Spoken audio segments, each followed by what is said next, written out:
Hello, ladies and gentlemen, and welcome to the Console Gaming League's Call of Duty Warzone tournament for this fine Saturday, June 20th. I'm Corbec, joined here in the lovely CGL studios by Spacy. How are you today, Spacy? I'm good, man. How are you? I'm looking forward to this amazing couple of hours we've got for this Warzone. I'm going to be enjoying this, absolutely. Yeah, I'm looking forward to hoping that my internet can survive the next couple of amazing Warzone hours here. So, a good number of teams entered today. $100 up for first place, $50 for second place. New season dropped as well. Do you think that fundamentally changes the way anything's going to go today? The way anybody's going to play, those changes? Off of, say, the spawn, the guns have definitely changed up a lot from the first couple seasons. I mean, a lot of the guns that were in the rotation are no longer in just, say, the standard rotation. But as soon as people get to their trusted loadouts, I can guarantee we'll be seeing the same sort of stuff we've seen from the couple seasons. You know, they get a 10k as quick as possible. You get your first loadout, and then you wait for the second one to naturally spawn in, and then you've got your full class ready for the rest of the game to get as many kills as humanly possible. Indeed. Well, let's go over to our big board here and see where some of our teams are at. They've already been playing for about 15-20 minutes now, but we can get a good look at them. Taking a look at that big board when we get there, the top left-hand corner there, that will be unknown. Top right corner will be Willie Tellos. Bottom left-hand corner will be Moisty Merchants, which honestly is just, I despise that name. Moist is a terrible word.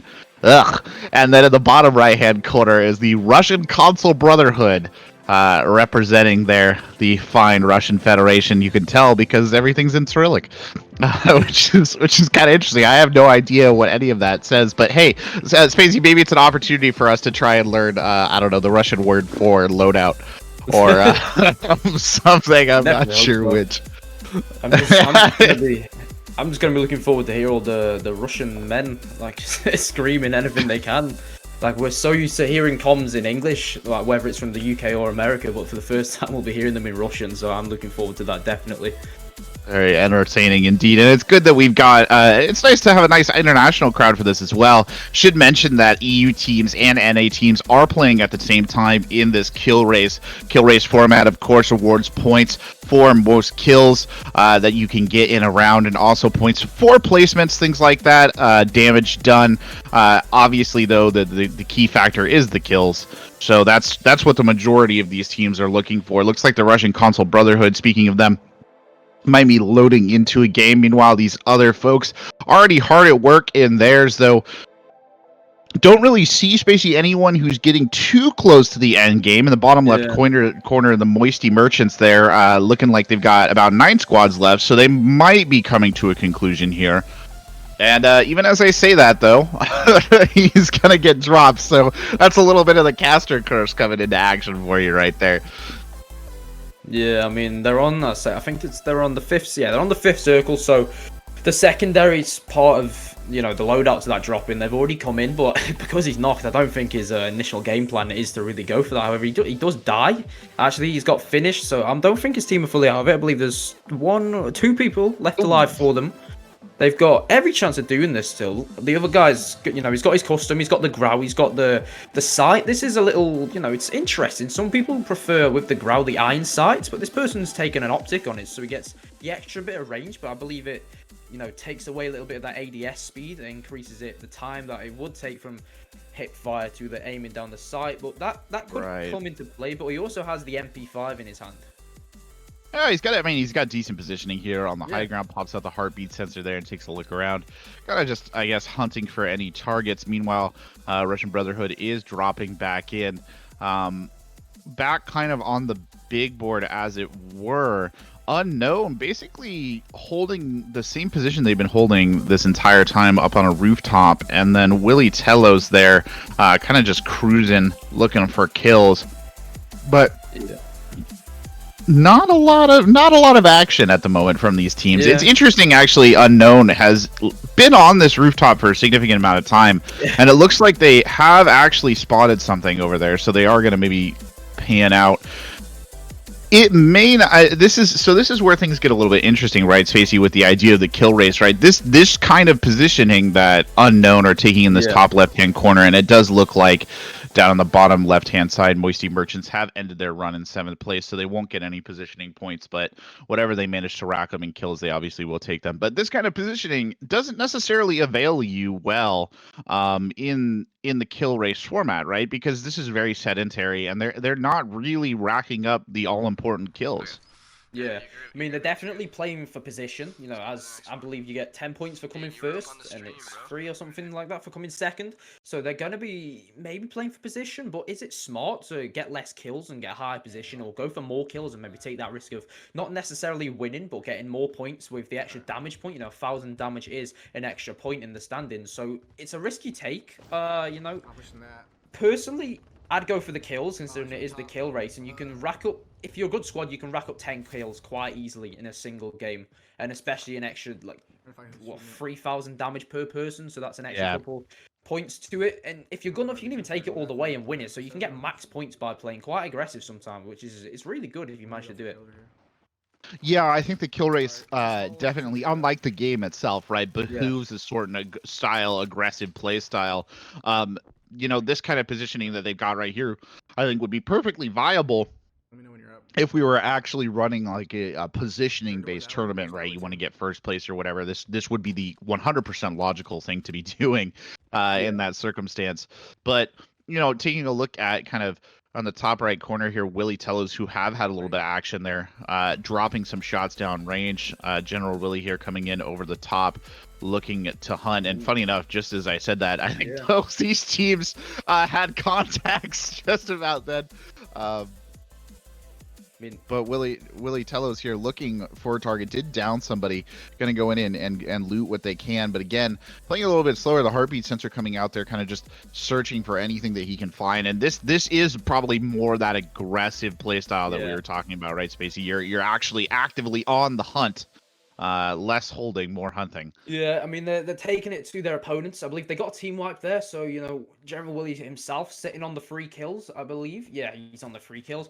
And he's got this aggressive sort of style. He's running the sight, which we talked a little bit about earlier, so his grow is more of a laser machine at this point. It can shoot anybody from any range, which is incredible for an assault rifle, and then he's also got the MP5 to just close down the distance and take the hip-fire shots. He's just going into the shop now, which we will presume he's going to buy either a UAV or a... Oh, he bought a self-revive, and he's buying some...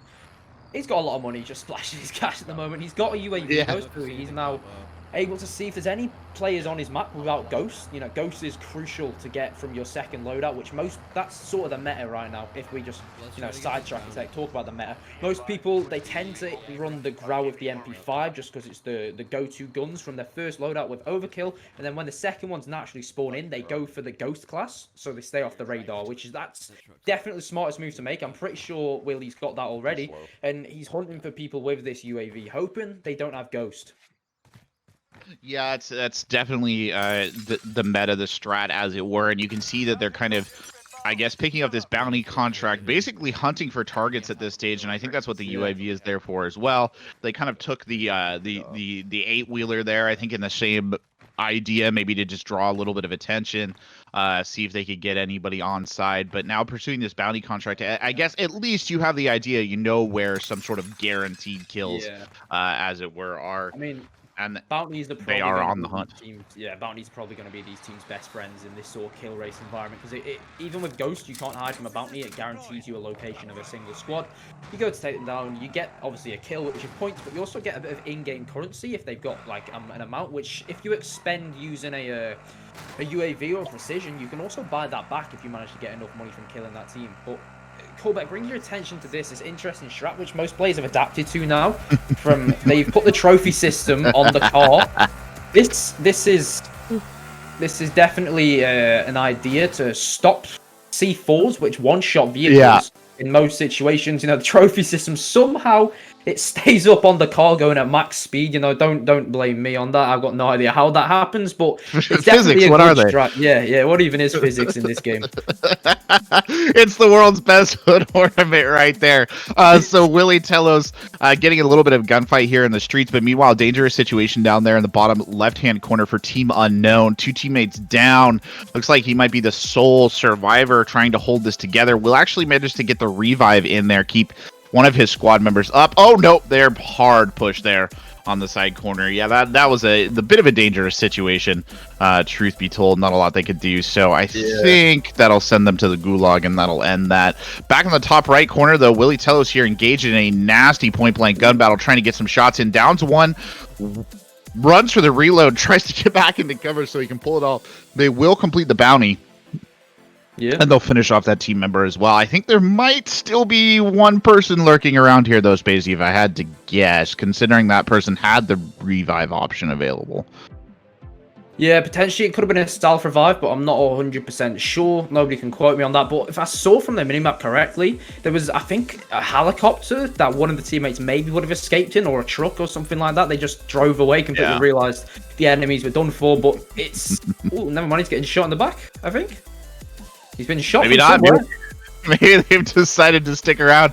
Meanwhile, it's worth pointing out that Moisty Merchants, they did win their gun battle there in the Gulag, so they will be returning.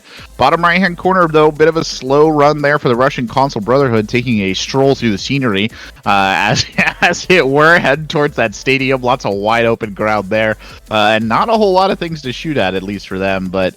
Back in that top right corner, and I think we will go in to focus on Willie Telos here because they are going towards the sort of final conclusion here. Oh, coming out of the door, look at that growl accuracy, just burns it down. Like you said, Spacy, just a laser pretty much at any distance with those respective attachments with a proper loadout.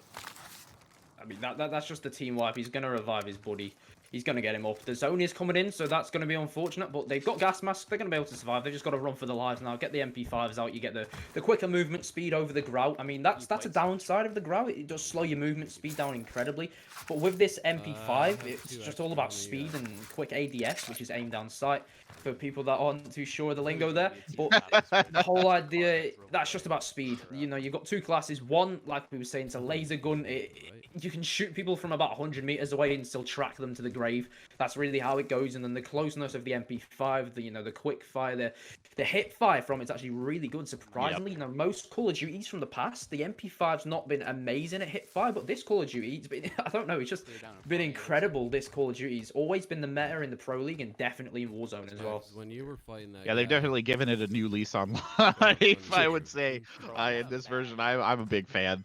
Always like me a good MP5, but up here on the high ground with that grouse, so you know, generally pretty good positioning here, about where you would want to be on the edge of the ring with full look down. But that being said, I think one of their teammates might have gotten downed up there on the top of the hill, and they're playing into it blind here. Presumably, they've got maybe a little bit of feedback on where their opponents are. You can see them moving towards this waypoint quite cautiously, but they're highlighted on the ridge line are a couple of teammates, but he gets caught by a flanker on the outside edge.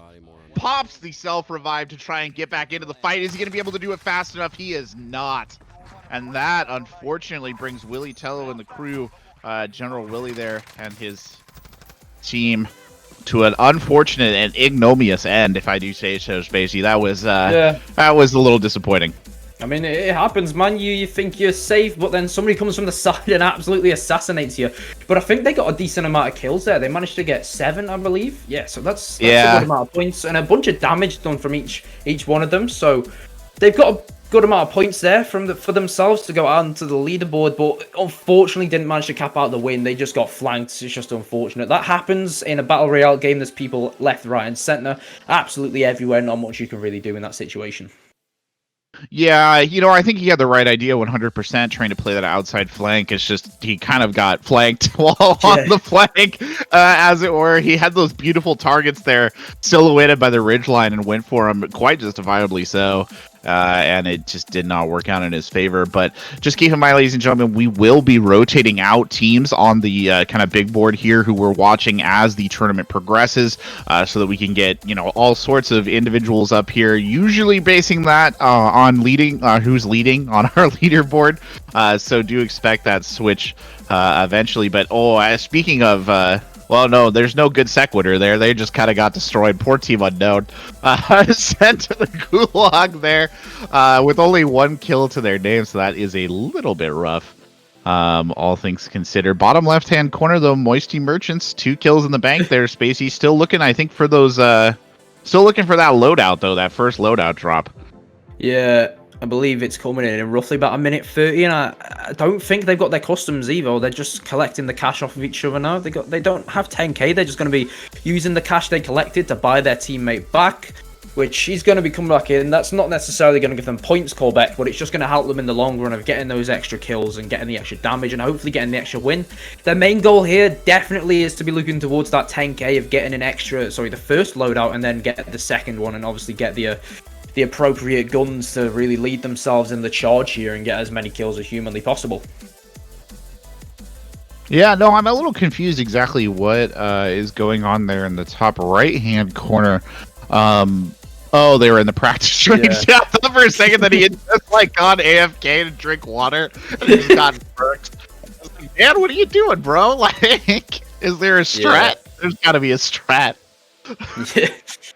The water bottle. The old water bottle strat. I don't know. So they will be dropping in there shortly. Meanwhile, just kind of keeping an eye on where all our teams are at. It does look like Team Unknown managed to win their gulag fight, so they are coming back in slowly but surely, trying to drop down to about where their teammates are. You can see the rotation going there. They're dropping onto a most wanted, I believe. Or it might just ended actually as soon as they're about to drop on him and maybe go for a kill. They've spotted where they are though from the air, so the parachuter definitely is looking to help his team out and really put down the information, ping them, and show them where the enemies are to get as many kills as possible here, Corbec. He's just looping around, getting guns. He's got a bit of cash, not much you can really do here. The armor plates, he's applying them as quick as he can. Running in, slamming the door though, quite risky because he knows enemies are around him. Slamming doors like that may not be the smartest move. It could definitely lead to be his downfall. Slamming too many doors, it's incredibly loud when you think about it, Corbec. Yeah, no, it really is. The sound cue is obviously important, and don't slam doors, kids. Jeez, just be polite. Close those doors gently. It is interesting. You were talking about the kind of the dropping with the parachute there. Something that if you haven't watched a lot of Warzone gameplay, right, the parachute is coming back in almost acts as kind of like a free UAV for a lot of teams. Yeah. In the sense that they can kind of get good sights on opponents. They get an idea of the lay of the land. Obviously, it's not free in the sense that it does cost your teammates life and them having to win the gulag fight. But it can be really valuable, and I think you're seeing a good example of that. In this top left-hand corner, Team Unknown actually kind of just pushing in hard here. Got one down there. Might have had another squad around, but I don't know. They were kind of speculating with grenades there for a second, Spacy, throwing them at various entryways, but nobody really seemed to take the bait other than that one gentleman they just got. That poor man got absolutely jumped upon and not really much he can do. I mean, they were using the nades quite tactically there, Corbec. They were definitely cutting off sight lines, if anything. They threw the Molotov and they threw a gas grenade. You don't see gas grenades that much because I don't believe they're that powerful, but they obviously worked in that situation to draw that enemy out, and then they got the kill on him. They secured it, which was really good, but they're just looking around. They're definitely hungry at this point for those extra kills on that guy's teammates. I believe they've just heard enemy dropping in the sky as well, so they know there's a guy coming upon them, and they're just going to be looking to chase this kill, hopefully. Indeed. Imagine gas grenades not being effective. This brought to you by someone who played a lot of Battlefield 1. And I still have nightmares about gas grenades from Battlefield 1, so it's nice to know that there are gas grenades perhaps that are less effective in the world of video games. Yeah, pushing out here, again, I think they do kind of have a general idea of a target and who they're trying to go after. Or who they're trying to go after here, but I mean, they're definitely taking the long route, as it were. Kind of checking their corners too, just looking around. I don't know if they've heard sound cues, and let me just pop open their comms here.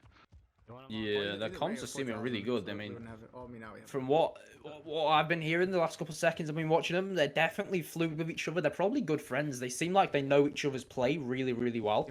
But one thing to note, Corbec, this gun he's got in his hand right now, this variant of the Grau with the smaller, like, collapsible barrel on it, I would genuinely say that is the best possible gun you can get that isn't your own loadout. I mean, the loadout, you can see the loadouts come in. They're going to be rushing for it, but they're looking... Got two targets on screen, fires a couple of shots there, can't quite get the knock. Will rotate through this building looking for the opportunity to catch him on the backhand side. Does beautiful little flank work there to come in and just destroy him on that, but he can't get back through the window. Luckily, he's got the armor there to protect him. They're broken for half a second, but enough time for him to restock the plates, and a good use here of the terrain just to kind of keep them in cover. That squad they thought might have been engaging another. It looks like they've totally turned all their focus back on to unknown here as they push in. You can see those shots coming from that small store there. Good quick tag to keep an idea on what's going on. Whips out the sniper again, looking for the shots. And they might have... Oh, I was going to say they might have bugged out, but I think their opponents are just taking cover here at the moment, Spacy. Yeah, I mean, I was talking about this Grau before the little engagement started. It just absolutely lasered that first guy you saw on the rotation, Corbec. Yeah, that was well done, too, and it looks like they might have taken the entire squad out there, so they'll move in and get what they want. But well played all around by Unknown. Actually, just a really good little bit of play there. Well taken engagement. Just generally well done. And he reloads his, I think that's the... What I can never remember, is that the KR-98? Yeah, or... that's the KR-98. I can't remember which German World War II rifle it is. There's like two that look the same, the 98 and the 95. So there we go. Yeah, good. You know, funny enough, I would say, Space, you don't really see a lot of people running around with the KR-98, the car, the K. You just don't see it. Definitely a lot better options in the sniper sort of area of the game. I mean, it's marked. Traditionally, the car's always been a sniper. I think every single Call of Duty game like that I can remember from my years of playing. But it's a marksman rifle on this game, which means it does less damage, but is able to shoot and fire a little bit quicker than those sniper rifles. But I don't understand how it doesn't make sense to me, but you can equip certain attachments to turn it back into a sniper rifle, which is odd to see. But, you know, it's how the game is, and it makes it really interesting and diverse to have these different weapon variants. Yeah, I mean, that's kind of exactly what he's done with it, too, right? I think he's basically turned it into a little quasi-sniper there with the scope and the, I believe, a suppressor. Yeah. Some other attachments. I mean, you can equip so many things to guns in this game, so... Yeah, crazy. I mean, he just got his first loadout, I believe. It'll be interesting to see. Oh, he's taking a couple of shots at the minute. Just looking down range, cracks a couple armors. Unfortunately, doesn't manage to down him, Corbec. Yeah, man, that Grau, though, I tell you what, that thing is crazy. Man, he landed so many of those shots from Rachel. Actually pop his armor plate there just to stay in it. Got an RPG, too, so he might be kind of the designated squad rocket man, as it were. Usually, you know, one man of the squad kind of handles that sort of thing. Specifically looking for people trolling around in vehicles, but yeah, it's deadly to vehicles. I think we was talking about sort of meta earlier. Some people like to run one person genuinely liking sniper rifles. The other one likes an MP5, the SMG for the close range. Then, as you were talking about, just one person is the demolition man. They have that rocket launcher, and they look to use it not to do the most damage, but to secure kills. I think that's the best way of using it in this situation. Yeah. I would agree with you 100%. It's there for the anti-vehicle work, and then just securing the kills. And I don't want to say like area denial, but to a certain extent, right? Being able to blind fire into windows and stuff with those rockets can be really valuable.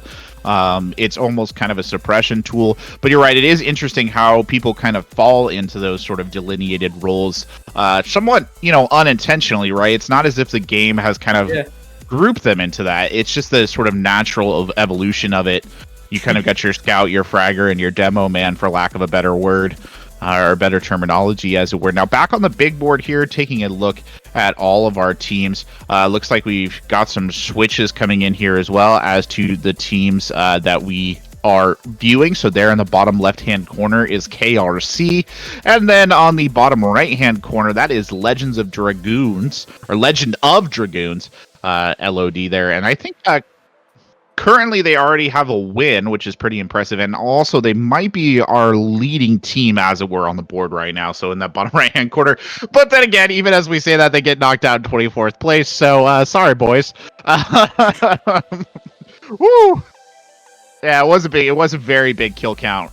Clearly going for that kind of full send it aggressive play style there, Spacy, to try and get as many kills as they can. Oh, I mean, definitely more kills means more points. They racked up about 20 odd kills with a bunch of damage. 22 kills with a bunch of damage as well. So that's a brilliant amount of points for them on the leaderboard. And you're saying already they had a win in their pocket, so they're definitely going to be looking really, really solid so far in this tournament. The bottom left-hand team there, KRC, they are our second place team right now, so you can see first place and second place there in those two bottom views. Meanwhile, on the top right-hand side, it looks like a bit of a rough situation there for Willie Tellos. Again, got knocked, waiting for spectator cam to come in here. In the top left-hand corner, who we've been following relatively diligently, 6 kills there, 42 people left in the game. We'll pull out the heartbeat sensor and take a look around. But yeah, definitely unfortunate for Legend of Dragoons there that we loaded back in and they immediately got capped. But I guess they got those kills, and that's what matters. So caster curse sort of coming into effect. I mean, half-assed Egyptian curse, really. You know what I. It's not quite a mummy curse, but it's pretty bad.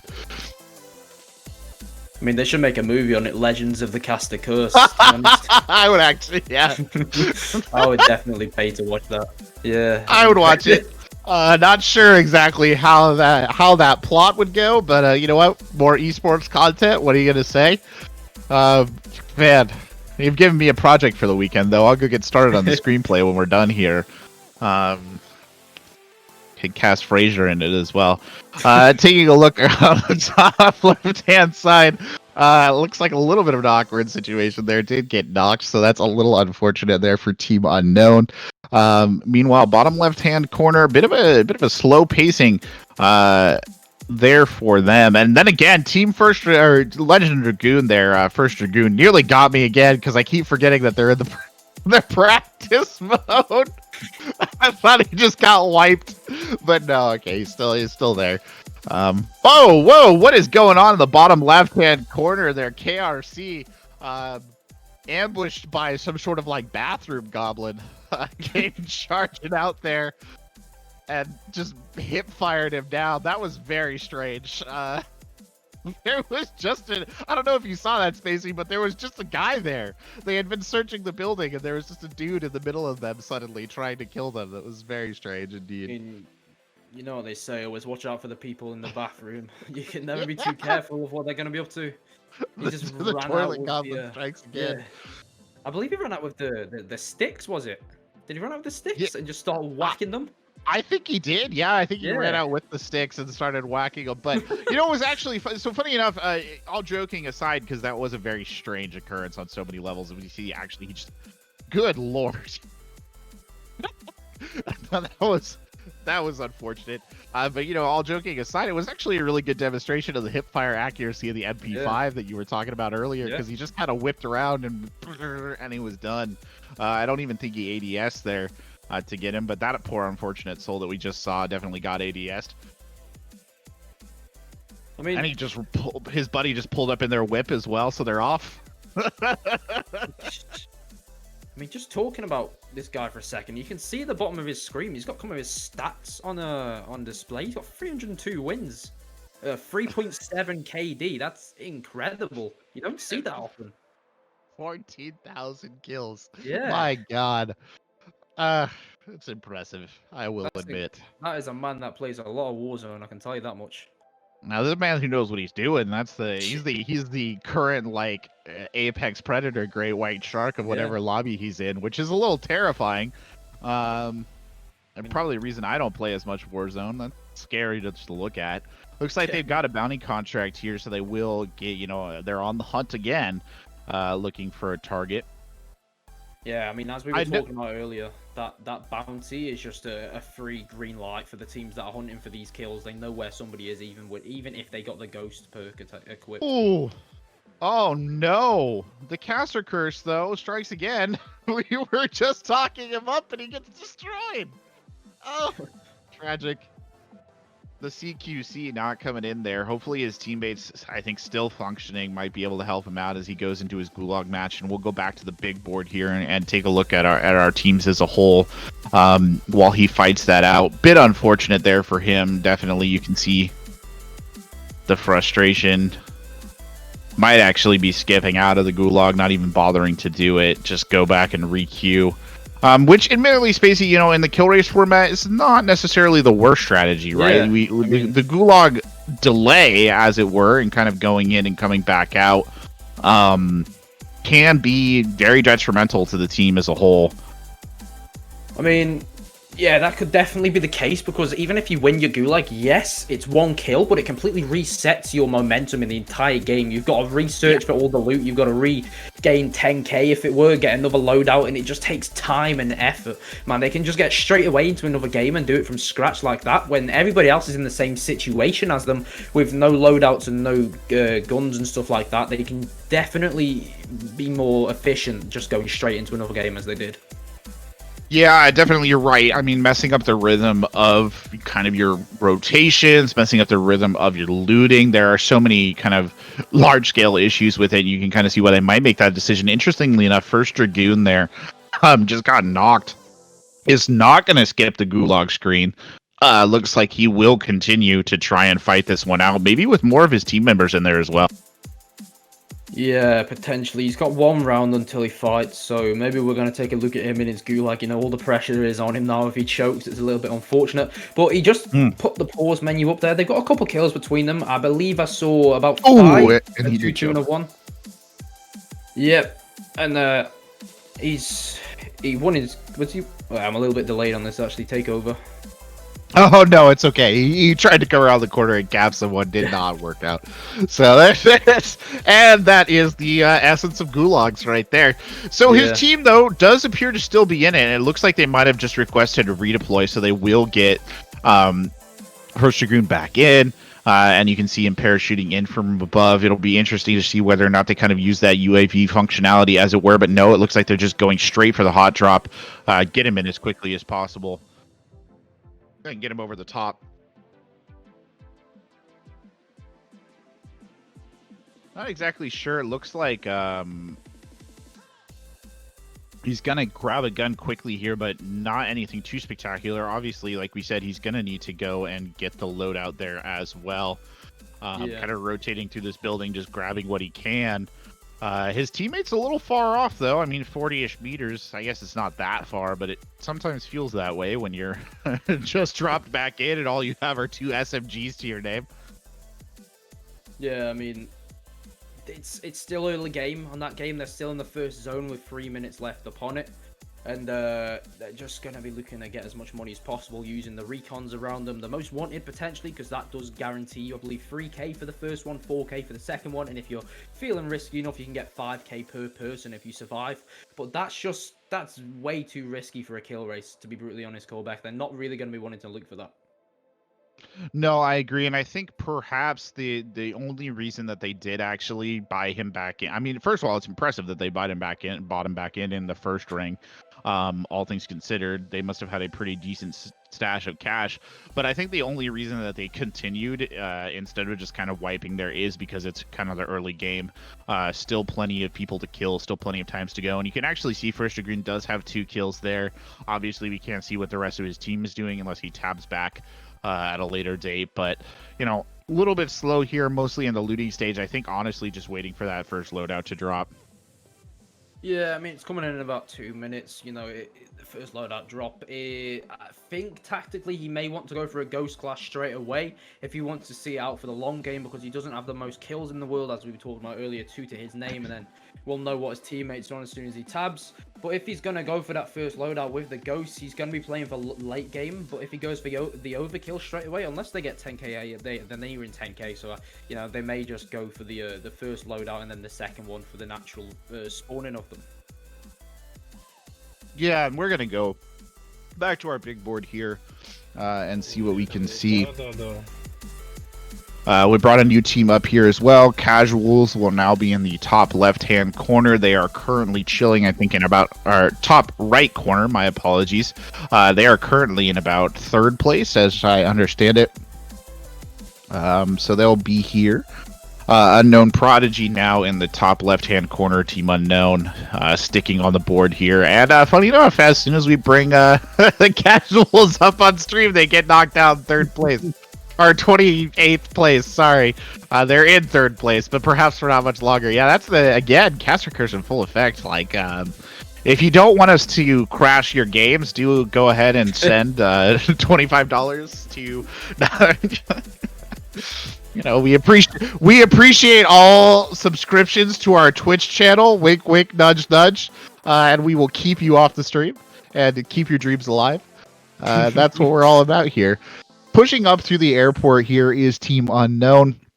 Kind of just having a little shufty, see if they can see anything up there. Meanwhile, in the bottom left-hand corner, First Dragoon still moving through. Kind of, I don't know exactly where they are, to be honest. One of the things I will say that's often funny about Warzone, Spacy, and I don't know if you find this as well, but in terms of a game like Apex, right, or compared to a game like Apex, I feel like so many of the environments outside of like major landmarks just become so formless to me that I could not tell you like where specifically someone was. Like, he's at the depressing apartment buildings, which are pretty much everywhere except for the stadium and the airport and that quarry.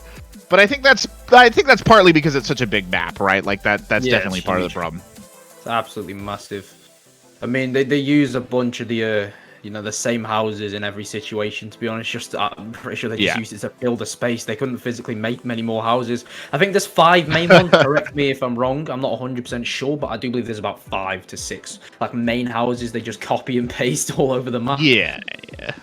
Much like a real city. Now, it is interesting to me. I mean, again, yeah, you're right. Or it's totally the size of it. I mean, keeping in mind, right, that they have kind of a co-op mode in Call of Duty, this version of Call of Duty, where you have, I don't know, is it a dozen missions and all of them take place within the space of this map?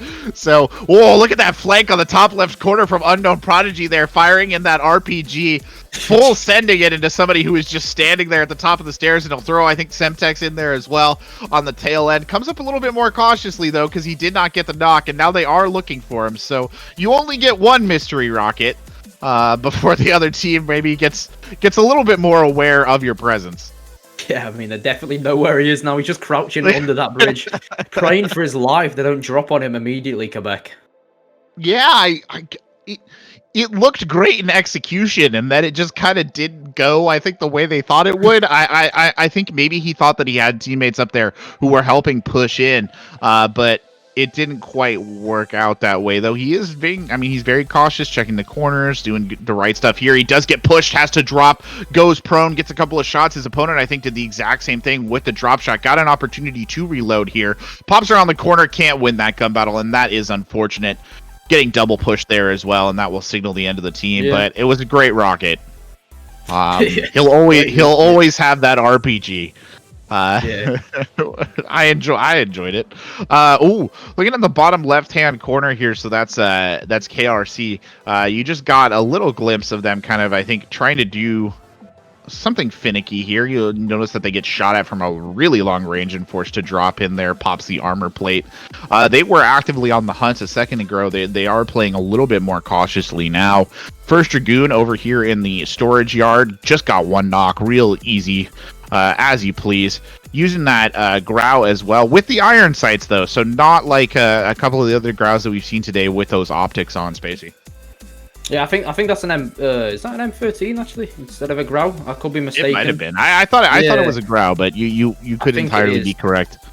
I'm My pretty. ability is to identify guns I in Call believe of it is. Duty. Yeah, I believe it is an M13 because the Grau has very specific iron sights with like a singular point in the middle, and that's got more of a circular iron sight. You are correct. You are correct. It's good he's grabbing whatever loot they can. Top left corner, or top bottom left corner, speaking of which, KRC kind of on the hunt with a car now. Earlier they did have a helicopter they were flying around, kind of looking, and they're just going to destroy somebody up here on the top deck, get that bounty complete, and finish off another squad as well. So all good work from them. Good lord. 3 very quick kills there for KRC and the crew. Top right corner, though, things not going so great for the casuals. Kind of stuck here in Superstore under a lot of fire with only a machine gun to his name. It does look like they might manage to get somebody down there. Not entirely sure exactly what happened to that situation. Superstore in and of itself here, Spacy, provides a very just kind of is a dangerous place to be at the best of times. There are so many hidey holes, so many opportunities for ambush, and then verticality as well on top of all of that.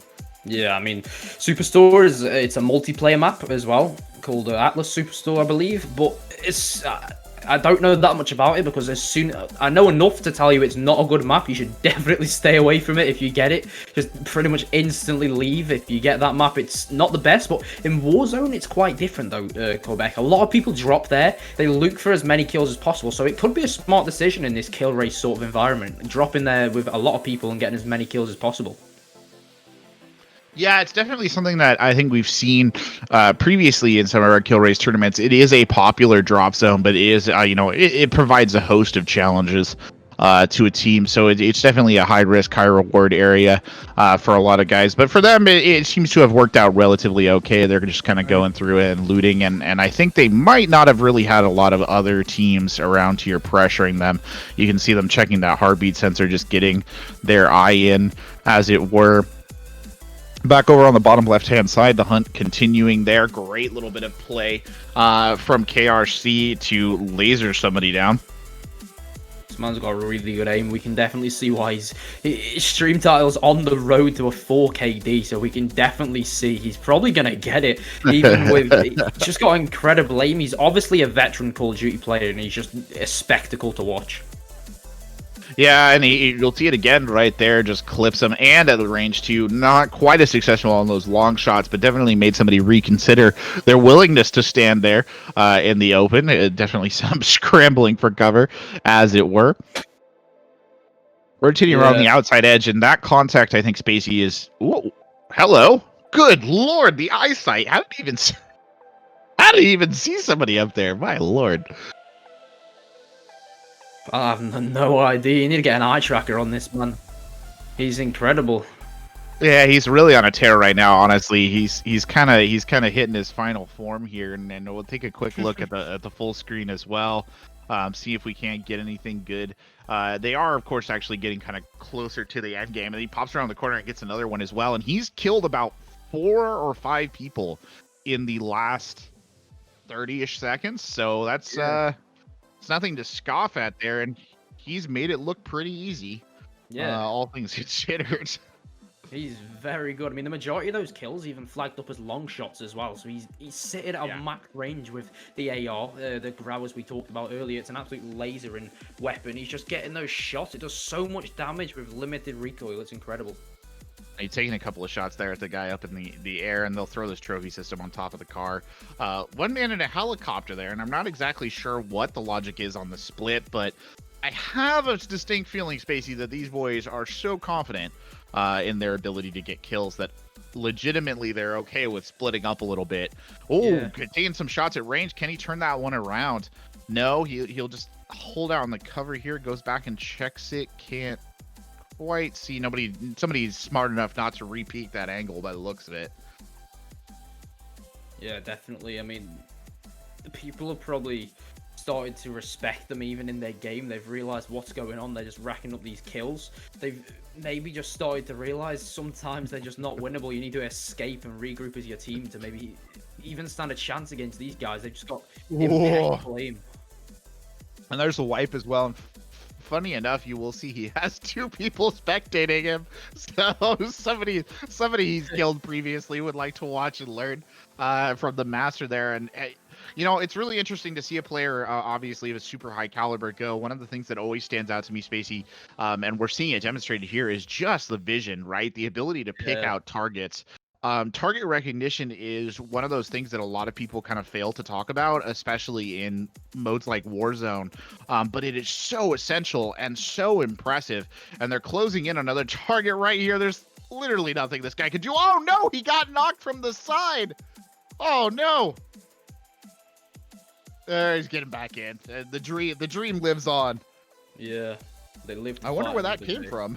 I mean, that's the beauty of Warzone. You don't always know where the shots are coming from, but if you're able to deal with it, it's an absolute spectacle to watch. And definitely, this team, they're really confident in their own individual abilities. They're just taking squads out left, right, and center. They've also had multiple contracts fulfilled, which is pretty impressive. They still, I don't think, have quite got a good idea of where those shots were coming from. I do think they have a. Do they have a UAV up as an? They do have a UAV up right now, so that will give them a little bit of an edge here. And I think they're just trying to figure out who they're going to hunt. They're also getting shot though. Somebody there controlling the edge of the ring, kind of making life a little bit difficult for them. And this, admittedly, despite their skill, this is a little bit of an awkward position. They will be able to come right back into the ring, but you can see actually there, when they looked at that UAV space, they do have 2 distinct teams there that are kind of holding that high ground area, and definitely not going to let them go by. I mean, the high ground is so apart from any position, defender or offense, that you just want to hold it down as long as you humanly possible and get those shots off, especially against people like this. It's just, you've got to make sure you're in as much of an advantage as humanly possible, to say the least.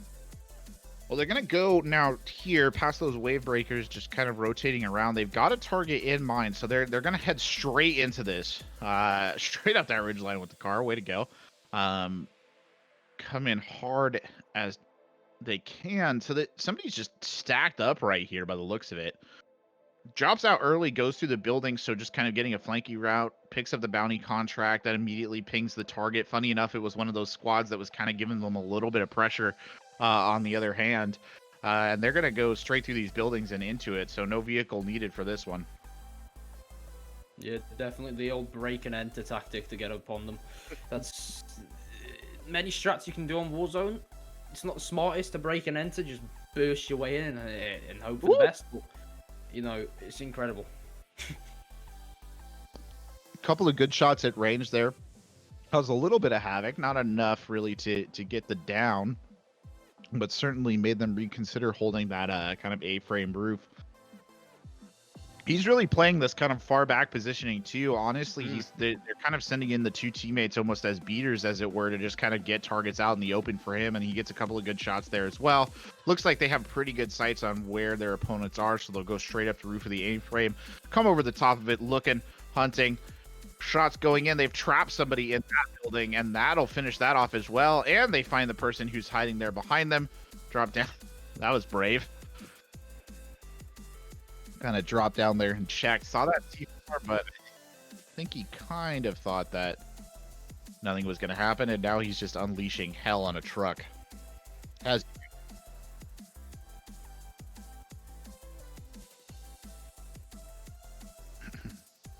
So we're going to pop out here for a quick look at Dragoon's Legends, or Dragoon Legends, Legends of Dragoon. I can't quite remember what it was, Spacy. But they're something involving Dragoons and Legends, and I don't know if that's a reference to Panzer Dragoon or to Napoleonic War Cavalry or what, but here we are. They're in the top 4 rings. They have about 30 kills in this game, so pretty good on them, I would say. 7 people left, 3 squads. So looks, well, I guess maybe either 2 groups of 2 and them, or 1 group of 3 and 1 group of 1. Yeah, I mean, talking about them having about 30 kills this game, each individual teammate sitting about 10, I believe. So it's not one person pulling all the weight in this situation. Each teammate's contributing like in their own way and just putting down as much damage and as much, you know, kills as possible. And they're just working really well as a team. You can tell they played a lot together. So they got that ping up on the high ground. I think that might be their parachutist who was coming in, just giving them an idea of where they might find someone. The loadout is there for the parachutist, so he'll get his guns that he wants almost immediately, which is super advantageous, all things considered. They've kind of got one of their members out there, looks running it in.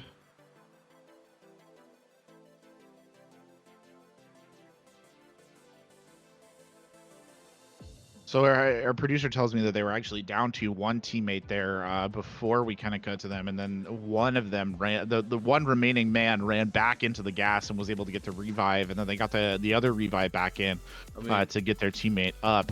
So if that's not a hero player, I don't know what is. To be brutally honest, sacrifice. Well, not even sacrificing, but taking that risk of running into the zone knowing it does that much damage, even with a gas mask to get a revive, is genuinely incredible. Indeed. You can see they're playing this pretty cautiously. I will say the only thing, they've got a target there on sights and they're thinking about engaging, but they'll hold off. Not a whole lot of ammunition though in that main gun there for First Dragoon here. You can see he's actually got only 52 shots. That's quite literally it. He does have a precision airstrike though, so a little bit of nastiness there. Ooh, he tried to use it as well. Airspace too crowded though, unfortunately.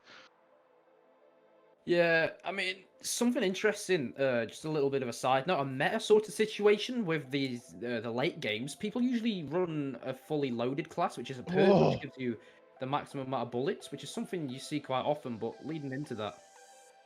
So there he's got the solo, so there'll be 2 left in this as well. Good job there. He's got some ammunition now, too, for his main. Dropping down. Why would you do it? Oh, he just destroys him. I don't know why you would go in for that. But somebody maybe just overestimated their chances there. Throws the C4 out almost immediately. This poor soul going to get absolutely lasered. And that will signal a Warzone victory for them. And look at those kill totals. 16, 12, and 9. Woo! 37 total for the team. 37 and a win. That's a lot of points to their name there. That's going to boost them up in the standings a definite amount. That is... And with that damage as well, my lord, that is nothing to scoff at there, as we'll look back over here to get back on our KRC is Legend of Dragoons. Gonna go ahead and ride off into the sunset, as is their wont. Still gonna question why that dude with the riot shield dropped down like that. I don't know how he thought that was gonna play out, but not everyone can keep their calm in those final moments. I mean, KRC back at it again. Spacy just lasering someone at a distance. It's just the whole idea at this point. Just shoot people, get kills, repeat. That's all he does. Man's a machine. It's a Terminator. He sounds like Arnold Schwarzenegger in the comms too. I'm making that up, but it would be pretty funny if he did. Down. Anyway, over the top here, 9 squads left in their game, 21 people left. Oh, he's got another one. Oh no, he has no idea. Oh no. He had no idea, and now his poor teammate gets downed as well. Somebody stop this man. Oh, well, there you go. Somebody did. Ask and you shall receive. And he'll pop the self-revive almost immediately to get back up. His teammate there to help cover him out. Maybe a bit unfortunate that they had to use the self-revive there, Spacy, but I still, multiple kills in the bank for it probably makes it worth it. Yeah, I mean, they're definitely going for a high kill game here, and they're trying to signal a victory as well to get those 10 extra points. Well, now they've just lost one of their teammates, actually. The one that was hanging back there as they started to run because this gas is starting to encroach. Rodent there got completely wrecked on the backhand side and just killed before they could even really do anything about it. So now they're just running for the kills, and you can see those trucks moving on the outside edge showing that somebody in this area is still active. So a little bit of a rock and a hard place. Gulag is now closed. So not sure whether they'll be able to. I don't think they can get Ronan back in from the Gulag. The only opportunity they have is to redeploy him, or they're just going to have to finish this out with the 2. Yeah, I mean, with the... Oh, he's got one inside. Closing, clearing. Looking. Got one hit on him. His teammate just rushed in there, and it looks like whoever it was, Spacy. Oh nope, they're dead. I was gonna say I thought they'd rabbited away, but no, there's no escape. Yeah, I mean, that just goes to show the level of intensity. With the skill-based matchmaking, every player is as good as the people we see on our screens in these games, so that just shows the amount of skill they must have to outplay them in any situation. Yeah, it's easy to forget that is a thing, the skill-based matchmaking, because, it's not, right, in a lot of other Battle Royale-style games, so it's so easy to forget that all these people are theoretically as good as one another. Though obviously there's always a bigger fish. In this case, the bigger fish is the folks over here at KRC who are just tearing away. Now, we did see a truck and a Jeep go over here earlier, Spacy, so I think they assume that they have opponents somewhere out in this field. Yeah. I mean, they've got that knowledge. They're obviously going to be rallying it to each other. It's going to be the main thing to look out for. They're going to buy that redeploy as well, so there they get not only their teammate back, but the tactical information. And actually just a really intelligent play at this stage, but Ronan, he's not even going to delay. He just drops straight in. They don't even need that tactical information, apparently. I mean, it just goes to show, in all honesty, that's just how it is. They're just tearing it up right now. They're on a streak. Oh my. He saw him there. I just poked out of cover. I assume somebody trying to push up there to hunt either the loadout or the teammate that just dropped in, and it was all the opportunity he needed. 4 squads left in this match. 9 players remaining. That left-hand flank, though, ladies and gentlemen, do keep an eye out for that coming away from the runway there, because they did see bodies down there earlier, and they've not really done... They haven't killed anyone over there, so I'm assuming whoever was in those trucks and those cars either is still around or got bumped by somebody who is still around. Yeah. Spacy. They're there. I've got no idea, really. We can't see that because we can only see this, his perspective, but it's interesting. It's definitely interesting, I can tell you that. There they are. Actually, there on the far left-hand side, you see that blue truck. Yeah. You saw some tracer fire coming from it. That is the person that they saw earlier. So somebody's still there now, playing up on this high ground, trying to get these kills, kind of in a bit of a dangerous spot, all things considered, on this slope, but still good shots coming in. The pure technical skill really on show there as he uses his last armor place to just re-up. Coming up on the top-hand side, trying to force this flank. Oop. Dips out of the combat area there for half a second. Totally valid. Looks like Ronan will be the one who finishes it off, gets the team wipe. That leaves that one squad that was down there. You see the flash from the scope, throws a couple of shots down range, stops by, gathers some ammo, goes back to it. Ooh, stuck between a rock and a hard place here. Spacy, not a lot those opponents can do with that ring closing in on him. Yeah, I mean, the ring is so powerful in Warzone. We were talking about it a little bit earlier of how much damage it does, and it proved there why the ring is probably the #1 opponent. And there they go, taking their Warzone victory, and that is an obscene amount of kills. Yeah. We couldn't see the third one because it was blocked by his camera, but one team member had 25, another had 14, and then somebody below that, we don't know how much they had, but whoo! Can you imagine getting 25 kills in one round of Warzone? It is literally beyond comprehension for me. Yeah, I can't even imagine. The most I've ever dropped, like my career best, is I think it's 15 kills, and that guy's just popped a 25 just casually out of the bag. I mean, he's definitely better than me, but that's why I cast instead of play. So yeah, exactly. We appreciate it from a sort of a craftsmanship perspective. It's not necessarily a doing. 14, 14, 25. That is over 50 kills. That is 53 kills. Yeah. Jesus. Woo! My God. 53 kills and a first place, ladies and gentlemen. Just keep that in mind as well. So that is an obscene amount of points going in there. And our producer reliably informs me that all of them were over 10,000 damage. So wow, that's a game. That's a game. Yeah. Yeah, that's like max points possible. That's like not far. Yeah, pretty much. Physically can get. Setting those high score records right there. That is, I think, actually, truth be told, that might be out of all the kill races we've covered so far. I think that is the highest single round total I've seen. 53 is really impressive. We'll have our burgeoning stats department take a look at that. I'm lying. We don't have a burgeoning stats department, but we'll get one. Don't tell them. Don't tell them. Yeah, we'll get one.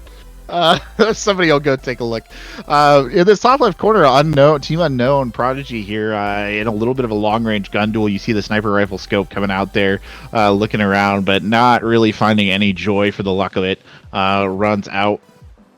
And he's just going to go back through this, I would say, pleasant park, but really it's not that pleasant. Bringing back shades of the OG Fortnite days. Yeah, very true, very true. Really not that pleasant, though. Pretty much a scummy pond and a lot of weeds. I mean, as it were. Talking a little bit about what you were saying earlier, you were talking about that sniper rifle, and we also mentioned earlier, for trios, the sort of idea is, you have that demolition man, you have the sniper rifle, and you have the SMG. He's obviously chosen the sniper the sniper class for this, and I think it's either the HDR or the AX50. Oh my. Oh my. Just saw somebody up there in the tower and didn't even hesitate to take that shot. Yeah, putting the sniper in sniper class right there. With his little doja charm there too, so he's good. Pushes in. Oh, speaking of being good though, pushes in, gets knocked immediately. Luckily, his teammate is here to get him back up. Oh, nope. Oh, spoke too soon. Yeah. But once again, the caster's curse, it just plays in somebody else's favor, and for once, it's not the people we're watching; it's the enemies in that situation. Yeah, they just burst through that door and got the kills. Another teammate actually is going to go into the same room and get shot quite a few times as well, and now kind of runs away. He's getting pursued, so he does get the knock there, which is good. Looks like he might be okay. He might be able to get his teammates back in if he can buy a revive station. That was an unfortunate time for that to happen as well, Spacy. Just looking at the numbers in the top left corner, they do not have a lot of folks left in their setup. I mean, something to notice, which I'm finding quite interesting. His teammate is running a gun that's not seen to be all. Sorry, the M4 is a good gun. Like, that is probably second to none against the Grau. The Grau is better than the M4 on Warzone, but the M4 is the second best gun for the Warzone situations. But using a class like that with a hybrid scope and a different sort of barrel to what's usually used, that's not common. You don't see that an awful lot, especially not from my personal opinion. That gun, I don't think it's the best for the M4, but he got the kill, so I mean, who's complaining, am I right? Yeah, indeed. Now, we'll take a good opportunity here because Roche up there in the top right corner was displaying the Call of Duty Endowment sort of setup package there for you guys. It's worth taking a moment to mention that Call of Duty Endowment, of course, is a charity specifically linked to Call of Duty, focuses on getting veterans back into sustainable employment, either transitioning out of the military or really at any stage of their life to help them with that. We here at the CGL are more than happy to support that organization. We've set up an official charity donation page for the CGL. For each Call of Duty Warzone event that we host, we will be donating $25 to the Call of Duty Endowment, and we encourage all of you out there to donate as well. If you would prefer to get a little bit of a reward for your donation, you can actually go and buy a special pack for the Call of Duty Endowment in the store. It does bring you, I think, a skin. You get a couple of emblems, some logos, some tags. What else do you get? And a couple of blueprints for weapons as well. So definitely something worth checking out, and we'll get that donation link there in our chat. But worth mentioning here, Spacy. Roche did a good job there of kind of highlighting it as well on his stream, so I figured it was as good a time as any for us to mention it. And there you can just see some statistics about that. So happy to have your support for that, ladies and gentlemen, and the CGL is happy to support it as well.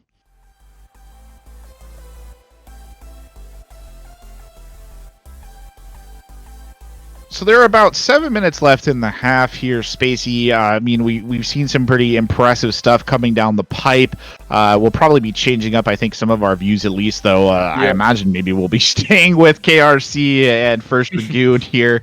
KRC, I haven't had a chance to look at the leaderboard, but presumably they're doing pretty well up there, if I had to guess. Yeah, I'd definitely say they're up there with the top teams at the moment, especially from that record-breaking game they just had. And they're already killing. In the bottom left-hand corner, here he goes, killing again. They are in first by a lot, I have been informed. So, still, there's an entire second half, right, for a team to bring it back. When we hit towards that half-hour mark, they will have about teams will have about a 5-second grace or 5-minute grace period. 5-second grace period. Could you imagine? Refresh. No, a 5-minute grace period there, Spacy, to get their scores in, and then we'll take a brief break and we'll be back. But I think a lot of the games that we're seeing now, at least from the teams that are still competing, are ones that are the last game. KRC, it looks like, I think, might have just dropped in, gotten those kills, and then killed themselves, Spacy. I presume because they wanted to get out of the game. I'm not 100% sure. I mean, they may have realised the break's coming up, but I believe you can continue to play, correct me if I'm wrong, even when the break's on. It's just a point where you just get the scores in, as you were saying, but I honestly don't know. I can't tell you why they've just done that. I assume that they did it because they wanted to get out of the match and report the score, if I had to guess. But, I mean, he's going to play the gulag out. It's always fascinating to watch the gulags go down because it is technically just 1v1s, but man, he didn't break a sweat. So it looks like really the only squad I think that we still have active here going into the break is First Dragoon. No, wait a second. Even as I say that, Adzerk is dropping back in, so I'm really confused. I don't understand what happened with those thermite grenades. I am at a complete loss. I'm the exact same. I've got not a clue. I couldn't tell you for the life of me. Might be that he's just kind of gone into a warm-up stage, as it were, on his report. Looks like it's entertaining to watch all this go down, no matter what. He's basically just trapped a dude in a garage with the pistol and just speeding him to death now. That's dark. Jesus. You got that over 18 thing on? Because, man, brutal up in here. But it does look like... Yeah, it does look like most of our teams are gonna take their break here, and pull out. But it's been an interesting run so far, Spacy, wouldn't you say? We've seen some pretty impressive play. Any thoughts here before we move into our sort of halftime? Maybe we were waiting for the stats, but we've definitely seen one of, if not the best performances from one of these kill chases. I mean, I don't think we might see anything as good as that, or you never know, actually. They could beat it themselves. They're playing out of their minds in this moment, but definitely a lot of teams to watch out for. It's been really good so far, Corbec.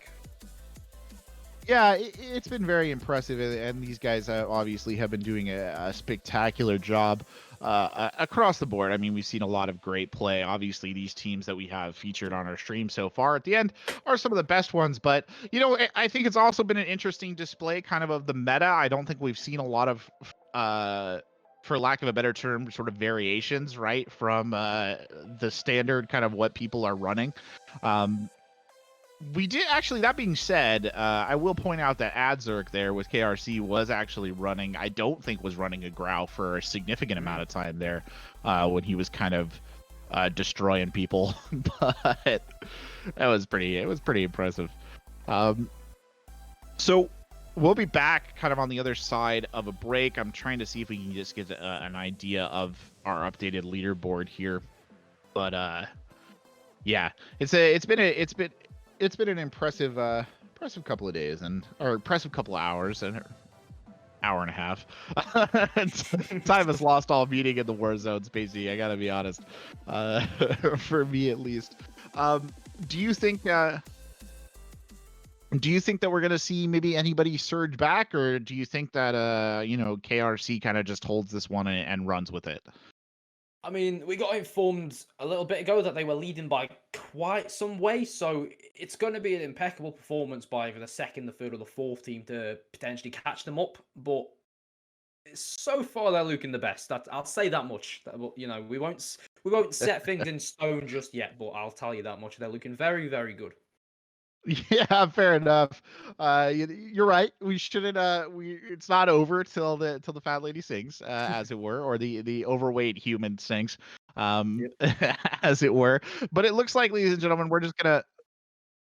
Wow, that was a big old game, 81 points. And there you can take a look at the leaderboard. So you can see that KRC, Bambolini, Legend of Dragoons, Casuals, BHL, TD, Team Unknown. They're kind of rounding out the top of the leaderboard. A couple other squads in the hunt, but really KRC setting a blistering pace there already in that first half with 5 games played. And it's going to be Bambolini, I think, who's probably in the best place to chase that one down, Spacy, if we're being honest. Yeah, I mean, they've got the head start, but the hunting team is on. The second half is going to prove that.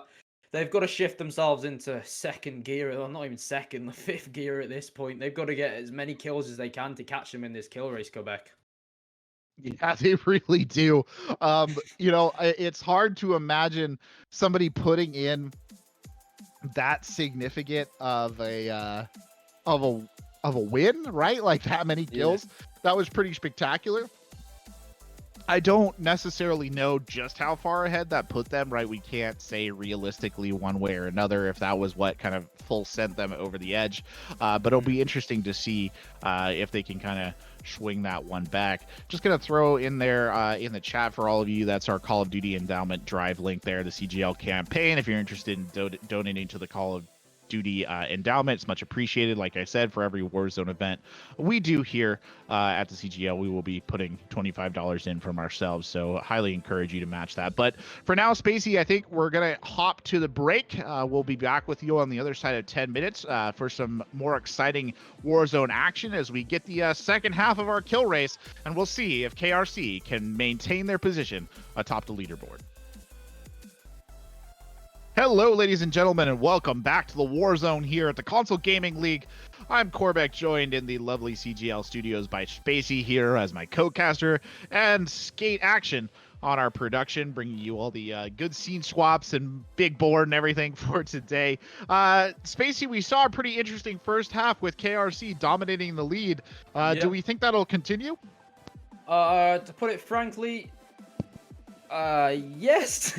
But I'll look forward to seeing if other people can catch up to their immense scores. They're leading by a quite I'm going to say decent. They're leading by a landslide, to be brutally honest. Significant. But, yeah, a significant margin. They're definitely ahead, I can tell you that much. But will they stay ahead? That's the question we're going to get answered in the next hour or so. But it's going to be good if they keep it, or if a team catches them, it'll be a performance and a half. So it is worth pointing out, as you can look at our leaderboard here, Legend of Dragoons, they're actually snuck in a score with apparently about 18 seconds left on the clock in the grace period, which did catapult them quite a ways up the leaderboard. So they are now hovering at 170 with 4 games played, 2 first place finishes. Not quite the same kills and damage as KRC, but still in the hunt, right? So there's still a chance. This isn't a blowout yet, ladies and gentlemen, though certainly I'm sure KRC is going to do their level best to try and make it one if they can drop another sort of 53 kill, 81 point game. But we'll take a look here at our big board so you guys can see what we've got on for you today. In the second half, we have basically pulled the teams that are currently sitting towards the top of our leaderboard, or at least the ones that we sort of theoretically can. Sometimes it's a little bit easier said than done. We are very sorry to the gentleman who was using Facebook Gaming, not currently supported by our multi-feed sort of system, but we'll work on that. Anyway, in the top left-hand corner is KRC. Next to them, top right-hand corner, that's Dragoon. So our two top teams right there. Bottom left-hand corner is Casuals, led by Roche there. And the bottom right-hand corner is Team Revamp, fighting their way through there with USC Infinity and the crew. Yeah. I mean, we're just looking at these teams, just racking up the kills at the minute, racking up the scores, trying to get these wins, trying to get as much points as possible to close the gap on the leaders. That's just frankly what's going to have to happen here. They're going to know they're going to be in that situation. They know one team's leading by a long shot. So every team's got this in the back of their minds. You know, their mindset now is, can we catch them? And if so, how are we going to catch them? Yeah, indeed. They're coming in. They're coming in strong, definitely. Yeah. Got a mountain to climb ahead of them. But that being said, you know, Legend of Dragoons, they're in this. They could do this. Like this is within their grasp. So those two teams on the top are really squads to watch, as it were, and see what they can put in. Now in the top left corner, it does look like they're dropping in here. Bottom left hand side, Roche getting a good little kill with the pistol there. Not again dropping Superstore, so we've seen them go here before. This exact same team. This is a drop zone that they seem to favor quite a bit. And I think of the squads we've watched today, really Roche and company there, they're the only team that really shouldn't have said anything. Sorry, bud.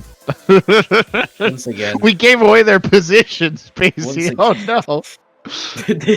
Gosh darn stream snipers, listen to me. I gotta start stream snipers. That's it. Yeah, 100% stream snipers. It is interesting though. They are the only team that I think we've really seen with a consistent drop zone.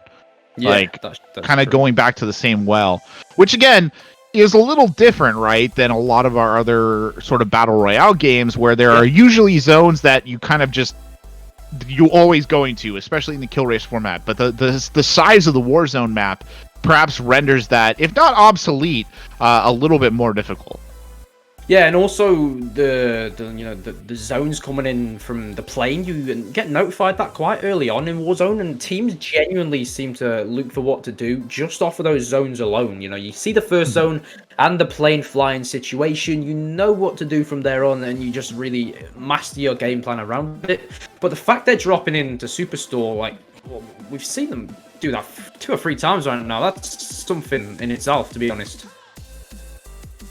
Yeah, they do like that. And I mean, as you said yourself, you know, certain teams do have a tendency kind of to go there sometimes. So it is not an invaluable place to drop per se, but certainly maybe, I guess, adapting is a little valuable. In the top right-hand corner, Legend of Dragoons, they have a UAV up right now. Spacey, you can see them kind of trying to pick which targets to go to, and they're being presented with a plethora thereof.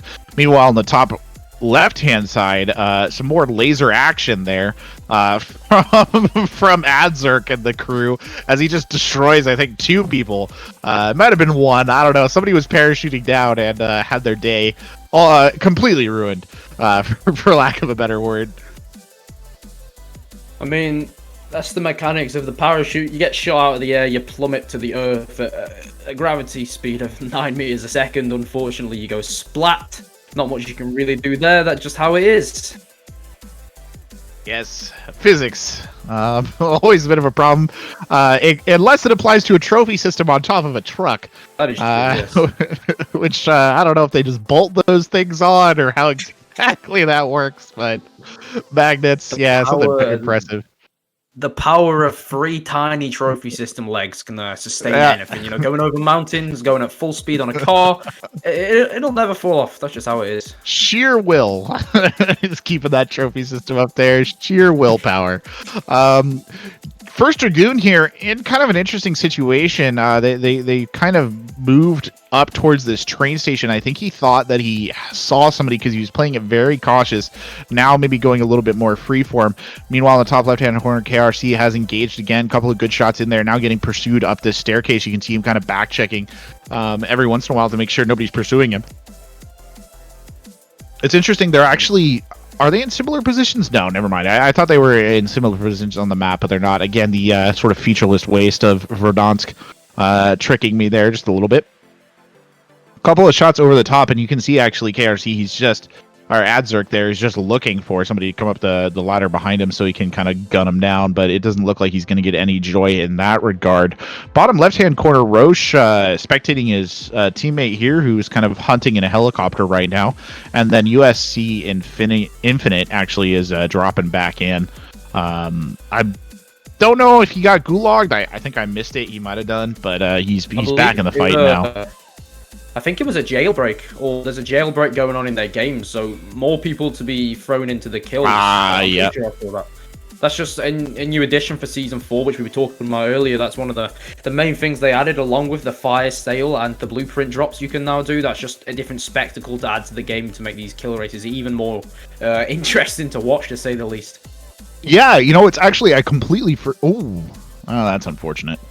I completely forgot about that mechanic that they've added, that jailbreak thing, which actually for kill races is, like you said, super valuable. If it happens in your game, you're essentially getting fed a bunch of not necessarily free kills, but certainly more kills, right, than you would necessarily get. It is interesting to see that, and oh my lord, top left corner, Adzerk, with that bounty completion, just kind of popped around a corner there and just killed two, I think pretty much before they even realized what was happening.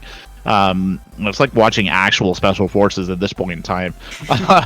Truth be told, because that was quite dark.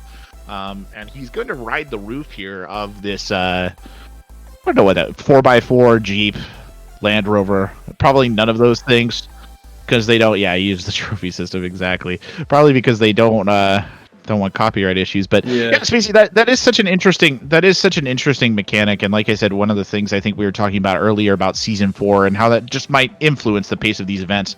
Oh. I don't even know what was going on there. Did you see that?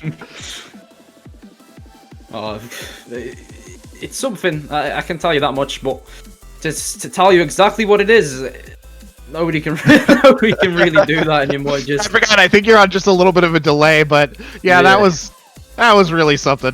It's just a guy just standing there, like, oh. I'll let you know what happens in about 10 seconds when I catch up to it. Tell me what things. Well, I'll tell you what things are like here in the future. Just give me a heads up from the past if there's anything you need to share there. But let me tell you, in the future, this might shock you, but Adzerk still killing people. I mean, well enough, even 10 seconds, in the past, I can tell you. I can tell you they'll be running. I can tell you they'll be getting kills. They've been doing it all game. They've been doing it with such perfection that's why they're just that good. Yeah, currently, actually, just on a massive tear right now is Adzerk. He's just blowing people off the roofs here around this buy station, and there's really not much they can do about it. It's pretty grim. It's kind of like a certainty at this point in time. Death taxes and Adzerk just lasering people. Meanwhile, on the right-hand side, Legend of Dragoons kind of maybe got a little bit disrupted there, Spacy, because they're having to drop back in. I don't think that was ideal for them, and again, it's worth pointing out that Legend of Dragoon, Legend of Dragoons, is the team that's closest to catching KRC in the run. I mean, they're on about a 20 kill game, I believe, with a decent amount of damage done as well, so they're adding points to their tally, but they're buying back their teammate in this situation now. He's dropping in from the sky. This is going to be looking... They have to make a good game here. They have to be crucial, and they have to be key to deciding their ideas, and they need to win this. With it only being in the third zone, I believe they've got every chance in the world to get more kills than 20. Yeah, you're right. They do need a huge game. It would be very beneficial to them in order for them to keep catching up. I mean, obviously setting a blistering pace there are KRC, so the pressure really is on. Meanwhile, in the bottom right-hand corner, it looks like Revamp will be dropping in again for realsies this time. Casuals, they're in kind of the practice lobby right now, so not much to say there for them. KRC continuing the hunt, moving up a building now, just taking that outside staircase, going for a look-see, and then on the top right corner, back in the action, there is Legend of Dragoons with First Dragoon. In the lead on that team. Don't know how many kills he has in this match, but see if I can pull that up and we'll find out. He's got 8 kills, so it's not bad. Even as they say that, though, KRC Adzerk there just kind of lasering down some targets below him, and they have turned this... First Dragoon getting lit up there on the right-hand side. Not a lot he can do, and I think that's probably a good game. He's jumping off the roof there, so just trying to get down maybe into cover where somebody can come help him. But, yeah, I was just going to say, Spacy, they've turned that little that little buy station into an absolute just kill box for them, really, haven't they? On that top left-hand corner. Yeah, they're using it as like a bait situation, to be brutally honest. They're playing it well and they're having good games. That's exactly what's going on. Yeah, and it was funny enough. I mean, they just keep having people come into it. It's really been almost a non-stop kind of drip feed of various teams coming in. And I mean, Spacey, I'm sure you could speak more to it, but just it does point out kind of one of the... I don't know. Buy stations are an interesting aspect, right? They are both a benefit and a challenge for so many reasons. Yeah, I mean, given that, imagine if there was a fire sale on in that situation. The amount of kills they would have racked up was incredible, because obviously stuff goes to free, and most of the time UAVs are 300 in-game currency. I'm not sure what the exact currency of that is, whether it's dollars, whether it's pounds sterling. Dollars, okay, $300 reduce. And if it would have been a fire sale, it would have been a what's the best word? An absolute mincemeat of situation. That's all I can really say. Yeah, mincemeat. That's good too. Yeah, I feel like turkey shoot may be a more American expression. So, but yes, it would have been something like that if it had been a fire sale for sure. For sure. Taking a look here now, they're back on top, so they're gonna fire down. I think just on someone near that helipad, and yeah, wow. No surprises there as that individual just melts into the face of the earth. On the right-hand side there, Legend of Dragoons, you see First Dragoon throwing some damage up towards the top of a building. Perhaps not the most advantageous situation. They are definitely considering whether or not they can scale that and drive whoever is there off the top. Bottom left-hand corner, you see things maybe going a little bit difficult there for Roche and the rest of Casuals. He's got a LMG as his secondary, or as his primary, which is never too great. But he got a really good knock with it right there. He might even get a second one as well. And actually, the LMG coming in big there for Roche at that point in time because he didn't have to reload. Just sprayed. The power of 100 bullets in a mag. That's all you can really say there. But interesting. The LMGs on this game, they're really, really, specific situation. They are varied in definite specific situation. They do a lot of damage, but the ADS and the fire rate is that of a potato gun, to say the least. Yeah, no, it is true. I think that the LMG class in all CODs is always kind of a weird thing, right? Like, I think that most people would agree it's usually a very strange gun class, and usually I would also argue not exceedingly popular. And I feel like Modern Warfare has kind of continued that tradition, for lack of a better word, right? It's not that the guns are necessarily bad. It's just with all the attachments and stuff, why would I not, I guess, use an assault rifle? And KRC Adzork there just completely destroyed some poor individual parachuting in. Business as usual, really, from what we've seen today. At this point in time, I would just be terrified of ever queuing into these people. Keep in mind, right? Like, it's power matched.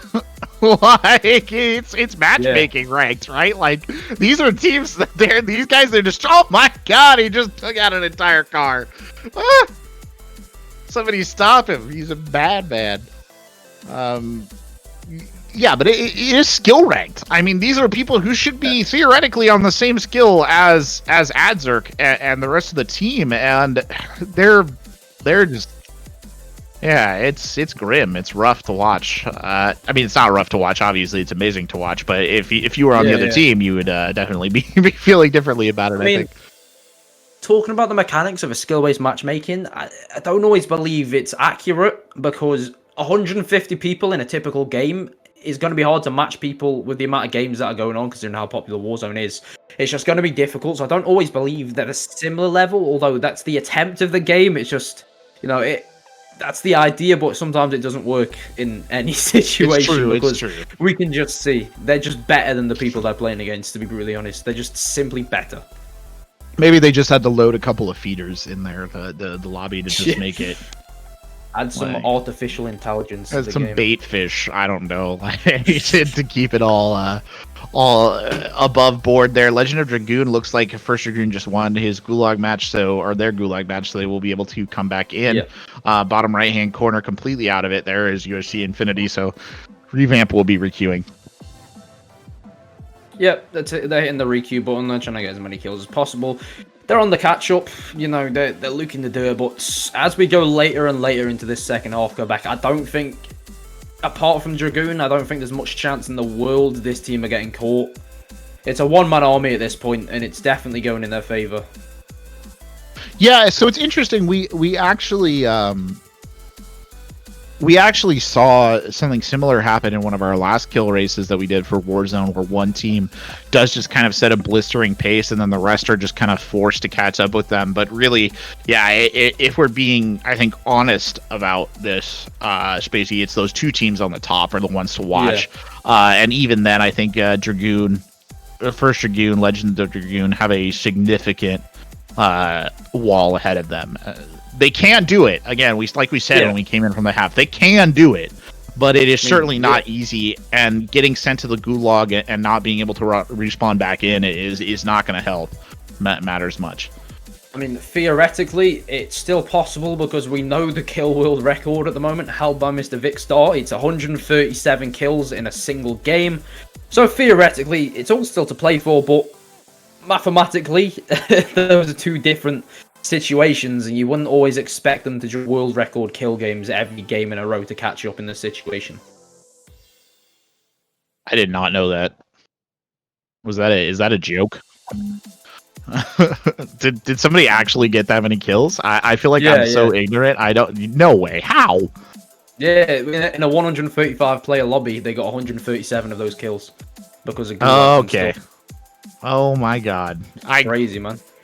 How? All right, whatever. I guess it doesn't really matter. I'm going to have to go look that up because that doesn't even seem humanly possible.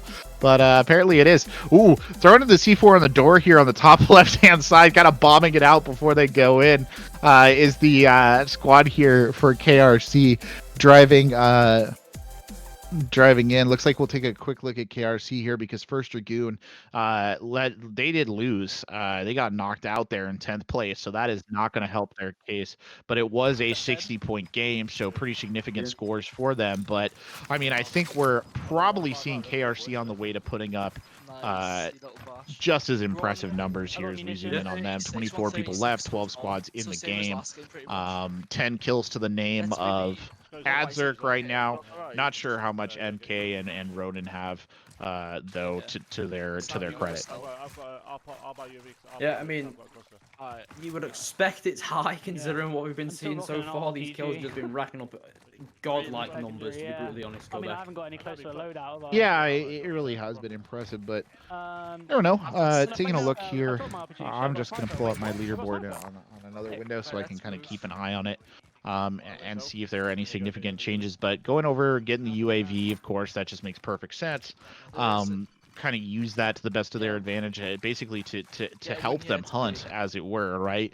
Especially when you're getting into this final ring. But as you said, I mean, you did say earlier, right, Spacy, the loadout game, a lot of people will have Ghost by this point in time. Yeah. Or you would assume. Yeah, especially, I mean, the meta, which I was describing earlier, is just drop in. You either get a scavenger or a most wanted, but most wanted is not the smartest in this situation, considering you don't want many people to know you're actively looking for the money. You get the 10k off spawn, and you throw down your first one, which you want an overkill class, so you can get 2 primary weapons. Usually it's in a Grau and an MP5 because they are just better than the other guns in that situation. And then you wait for the second one, which is the natural one, which comes in at the end of the first zone. You get that when you get your ghost classes and your other perks, which you want to run for the late game. That's how it works. Just gonna throw the leaderboard there in the chat for those of you who want to check it. You know, this is our new system that we kind of implemented, at least entries through our websites and stuff like that. We tested it on our kill race. Oh, hello. There's 1 down, 2 down. Make it 3. Make it 3. Why not? Oh, no, he gets it through the wall. Well done. Gets the collateral and the long shot there. And that poor soul's running for cover, and I don't even know how he killed him on that one, but my lord. Was it a down or a finish? And he's got another one coming in. Gets him down as well. Why not? Sure, go for it, man. Do everything you want there, Adzerk. Absolute king at the moment of the Warzone. Drops down, finally gets knocked, but you know, 4 or 5 kills to his name there before ending it, and that is a little frustrating, but still. Oh, that's disappointing. Because it was pretty impressive. Oh, you're I mean, what else can we say? Is he doesn't miss many shots. I can tell you that much. He hits the majority of the shots. His positioning as well is incredible. Yeah, maybe Yeah, he'll take that gulag win as well, justifiably so. Still haven't got And get back in there on the action. It's a shame that I was slightly delayed because that was some good action, but still. It happens. Good to see. I do think KRC might be one of our EU teams as well, for reference. Nice. That being said, if you go and look at the leaderboard right now, you will notice that there is a discrepancy. Legend of Dragoons actually now in first place with 213 points, 186 for KRC. The difference there, though, is I think that's with Legend of Dragoon reporting the last game that we just saw them finish up on stream. And that's what pushed them over that edge. The way that this game is shaping up here, I think we're about to see KRC blow past them whenever this match, and even if they don't end in first place. Yeah, I mean, they've got a bunch of kills. We're not exactly sure the amount at the minute, but him himself's got 15 at the moment, and they're just trucking towards getting a first place finish with those extra 10 points as well. We're going up. Let's see. I say we were Into the pushing into the what is this called? The prison complex? That's actually the gulag. Yes. That's the location of the gulag prison. Ah, okay. That's what I thought. Yeah, Yeah. it looks familiar. I believe it was a MW2. Been there a lot. Oh. 40. It was actually, yeah, it was a Modern Warfare 2 mission. You have to break into the gulag. That's where they get that showers for the gulag fights as well. Was from that same map. I remember it well because it has a significant. If I remember correctly, there's a significant portion that's kind of like in darkness, and it was kind of a pain in the ass. They were the king people. I do not, because I believe I was like 6 or 7 at that point. So. Well, good news. You can go out there and get the revamped Modern Warfare 2 campaign and play it out. You could have that same experience. It gets a bit annoying because I think there's a part where you're in those showers and you have to like blow a door, and there are a bunch of dudes with like riot shields and stuff. I don't know. I remember it being annoying. That's my defining memory.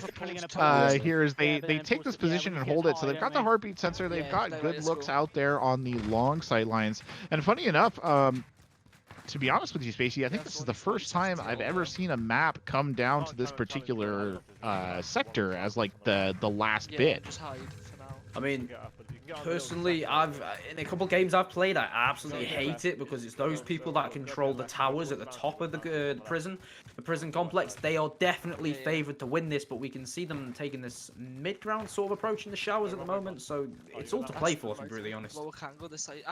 Yeah, fair enough. Worth pointing out there that I am not FGC Shauna. Or FGC Destroyer, actually Destroyer FGC for that matter, and neither is Spacy. That's okay. Commands, what are they? It's funny.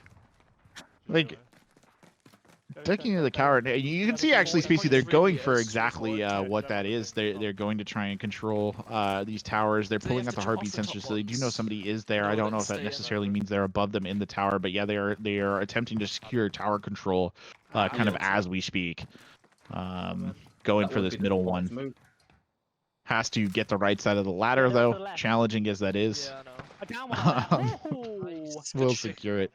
And there's always a taller tower, apparently, because I think they saw maybe shots coming in from the very tippy top there, and certainly they do, because somebody threw a rather ambitious C4 down. Oh, good shots there, though. I honestly just clipping over the top edge, and I don't know if I'm delayed or how delayed I am, but a couple of good shots coming there as well as he tries and kind of holds down whoever is sitting on top of those towers. Cracked their armor, but didn't quite finish them off, Space. That could be a bit of a problem. They're up top. Yeah, I mean, I'm not delayed. I haven't even seen that moment yet, but nevertheless, I'll get to it eventually. But well, I can see them in there just looking for the shots, and they're in the gunfight now. But yeah, exactly what you were saying. God, the internet is a beautiful thing. Bringing us together in our collective ability to... Oh my gosh, he just lasers them as they fall through the air. Merciless. Merciless he is. He's an absolute Terminator. Don't know what version. T2000. Just slaughtering them right now. And he's got the squad. Sacrifice the high ground. Now, oh no, come on, man. It's not right. Somebody get this man a contract or something? I don't know. But my lord. And basically when you when you come through the past, you'll see that and you'll be very impressed. It's, I've it's really just something. seen it right now. Yeah, just tracked him the whole way down. Absolutely brutal. Absolutely brutal. And he's gonna keep going because he's got another target down here in the valley. The Valley of Death, as it were, as long as the boys here from KRC are up on the high ground firing it into it, and just, I mean, just destroying people. It's obscene. Yeah. I mean, it's once again pointing out the true power of the Grout, and they just got absolute laser rifle capabilities. You're 100% correct. Yeah, the Grout unleashed in the hands of Adzerk here, as he definitely knows there's somebody hiding down there in that valley. He's nearly up to almost a 20-kill game on his own. Good lord, and there's the Warzone win for him. Pops the parachute, and that is just a masterpiece. They broke their own record. Jesus. Just a masterpiece game for them. 23 and 17, I think, are what we have on the board there when they checked. So yeah, I could quite easily do a new high score. Yeah, tons of damage and the first place win. So they broke their own high score record in the same stream. My God! Somebody throw money at this man. Come on! This is insane! Insane! Back to the big board now. We'll get a quick look here as they just shattered. I'm pretty sure you guys are right. I think they just shattered their own record there. Oh, you love it. You love to see it. They did get more kills than last time, and that'll be another huge game going in the bank for them. Unstoppable force at the moment. Our producer informs us that was over 100 points in the game there, which might actually be the single highest recorded score in the history of our Warzone competitions. Yeah. Insane. Absolutely insane. Absolute pleasure to watch. Nothing more we can really say about it, Spacy. That is just peak performance. I mean, that's just spectacular stuff. The thing I'm kind of proud of is we were talking about it earlier, the positioning on top of prison. If you lock down them towers, you definitely guarantee yourself not necessarily high kills, but definitely a win. It's so dominant being up on those towers that you've thrown it away if you've done something wrong in that situation. I feel like we're almost not expressing the appropriate level of hype just because it's so, I don't know, like it's so mind-blowing. 100 points, 50-something kills, like tons of damage, it's just spectacular. Almost 44,000 damage, which is just just beyond the pale. It's some of the best Warzone play I've ever seen. In the context of this tournament, is certainly some of the best Warzone, the best Warzone play we've ever seen in our tournaments, and just absolutely fascinating stuff. Great job to the boys there. Obviously, Legend of Dragoons, very sorry. I know that you guys are sweating it out, and I know you want to get up there, and still not far off, but it's gonna be rough for them to catch up on the back of that. Though that being said, they will be able to, I think, at least hold on to that second place there. We're just getting an update on our leaderboard. The closest team to Legend of Dragoons was Bambolini, No Fear Gaming, Ice Cream Scones, Casuals. They were all kind of in it. So some of the teams that we do have here, are still in this. The leaderboard, I don't think, has quite been updated with that huge game that just came out. But we can keep an eye on it. And we'll see. Just taking a look here, First Dragoon and Legends Dragoon, they had a little bit of a rough start. I think one of them got sent to the Gulag. He lost his Gulag fight, First Dragoon. He has managed to get bought back in, Spacy. But bottom left-hand corner, Roche and company, they're doing all right. I think they've got a couple of kills to their name, and then USC Infinite, the revamp crew there, knows they have to step it up. Definitely a contender for that third place slot if they can put it, or second place slot if they can put in a good game. And not to say that the race for first place is done, Spacy, but definitely keeping an eye on that second place. Yeah, I mean, at the moment it's definitely going to be looking like it's a battle for second place more than a battle between second and first, because they're just absolutely killing it, and I genuinely don't know how you could catch them at this point. So we're going to go take a look at our leaderboard here, and I think that'll give us a pretty clear setup of how things are going. So KRC is basically solidly in the lead there with 264 points to their name. Nothing shocking there. Legend of Dragoons, not far behind them, truth be told. There's actually only like 1 or 2 games in this between the two of them, but I mean big point games, let's be honest. And Bambolini, No Fear Gaming, Ice Cream Stones, Casuals, basically in a really tight race there for third place. So all of them kind of hovering in that area, Spacey. But those top 2 slots going to be hard to catch. Yeah, I mean, we were talking about it earlier. The tactic of, going into a game, and if you go to Gulag early, you just leave that game and restart another one, is proven well for KRC. I mean, they've got total games of 7. They've managed to pull 7 games out in about, an hour and a half, an hour and 45, something like that? Correct me if I'm wrong. Something. No, I do believe you are correct. Yeah, they're just pulling out record number. The typical game of Warzone, if you get a win, it's like 40 minutes. They got 2 wins so far at 7 games. And they're just plowing through these games at record speed. That's why they're 50 points ahead. It's incredible. Yeah, it's really the kills, I think, that obviously are setting them apart, not necessarily kind of their placements, but actually in a little bit of danger here. Adzork went down kind of early on in this round, and unless his teammate gets him back up and they can kind of start the rotation again, this might just be a bit of a wash, but it does look like they'll be able to get him back up, so he'll keep going here. Roche down in the bottom left corner, back in the Gulag again. We'll have to wait for his time to fight it out. USC Infinite did get knocked early on there, taken out of the action, now has to wait for his team to buy him back in. And then First Dragoon in the top right hand corner has kind of they've been having a bit of a weird round. I think First Dragoon has been out. He's been back in. I'm not sure if he's back in again or what exactly going on there. Sometimes there's just so much going on, so much death on so many leaderboards that it's or on so many screens that it's hard to keep track, Spazy, truth be told. I mean, yeah, especially when we're watching 4 screens ourselves, and I'm pretty sure the streamers at the moment as well, so we're keeping an eye on everything. It's hard to, and nobody's got 4 eyes, we've got 2, and even then we only see one thing at one time, so yeah, just doing our best, and it's rolling with it. It's good. The games are good, everything's good. We're loving life. That's just how it is. Yeah, and it's worth pointing out, ladies and gentlemen, all games here are, of course, subject to review. There's no reason to stop playing. You never know.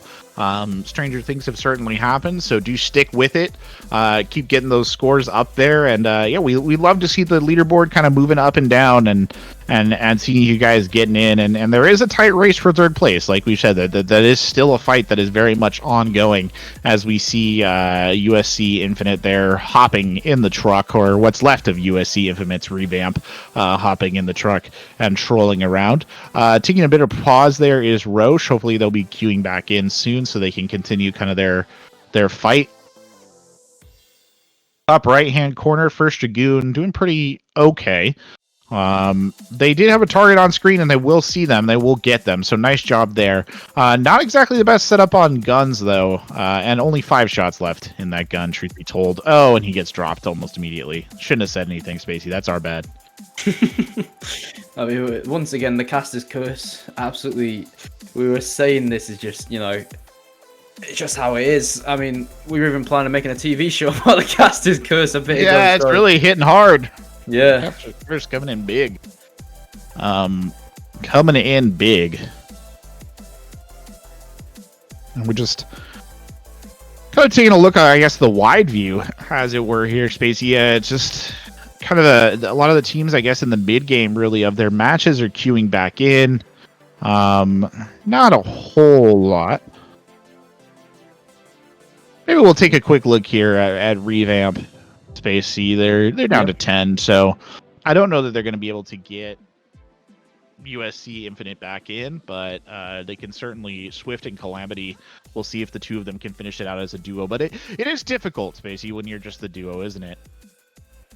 Yeah, I mean, I know in my trios games sometimes one other member goes on a solo ride, definitely just runs away, dies, and then that's just how it is. You're left with 2 people fighting against 3 24/7. But, you know, people that are this skilled, they might be able to pull off 2v3s, you know, consistently. But even when you're that good, it's still hard, Corbec. I mean, nobody's good enough to match 3 people. Like, that's just how it is, you know? Yeah, it is true, and you can see actually Calamity in a dangerous situation now. Swift got taken down. It is just Calamity. Is the only one left here who we're watching, so we'll see. I guess we'll see how this one plays out. It'll be interesting to see how this all goes down. Playing through the Superstore, which I'm gonna be honest with you, I don't know if I would necessarily go in there alone. Not a huge kill game from these guys, but still a little bit of interesting action. I'm curious to see how Calamity plays this. You know, I don't know what the right word is. Common wisdom, I guess, would dictate that you just go die. I think, Spacey, like, you just get die. out. Well, no, it's true, right? And then you queue back in. Yeah, true. Yeah, I mean, we've seen the tactics of just, you know, dying as quick as possible and queuing being used quite a lot here to just maximize the amount of points you can get in this situation. So, yeah, it's not a bad idea at all. It's probably the smartest, to be honest. It definitely would work in your favor to do that, to say so. Yeah, it's something that we would see, or we do see in a lot of like kill or Apex kill races. You know, somebody if they're in this situation, unless you're very confident in your ability to just like frag out, right, and get like multiple kills. Genuinely, you just kind of you either off yourself or you go find somebody to do the favor for you. He could theoretically, I think, do that if he wanted to. I'm not sure what he has in his lethal slot there. But no, he looks like he's going to try and play it out. So we'll just see as he moves over to the storage yard here. We'll see what he can do with what time he has left. But all of this, of course, is just slowing down the capability of his team to get back in and re-queue. And these are, of course, one of the guys that are in that third place slot. Yeah, I mean, the battle for third is, the battle for second and third is certainly looking more of a tasty one than the battle for first at this point, with them just pulling away every minute, just getting these kills racked up in their names. And they're also winning a bunch of games as well. Like we said before, they've got 2 out of the 7, so they're just adding points constantly to their lead. Yeah, on the hunt here, Calamity still hasn't found anyone, which is kind of a little bit funny, actually. He's been running for a while, and we might actually just pull out back to the big board because it doesn't look like any action's coming our way anytime soon. Now, watch. What's going to happen is the minute we pull back out to the big board and look at all our teams, Yep. he's gonna get like, yeah, he'll run into like 3 guys, and he'll just John Wick it out the minute we pull out. But that's the sacrifice you must take to see the greater content, I would say. But not having the worst game in the world from it, to be honest. They've got 20 kills and a bunch of damage done, so even so, they're just pulling away with these kills.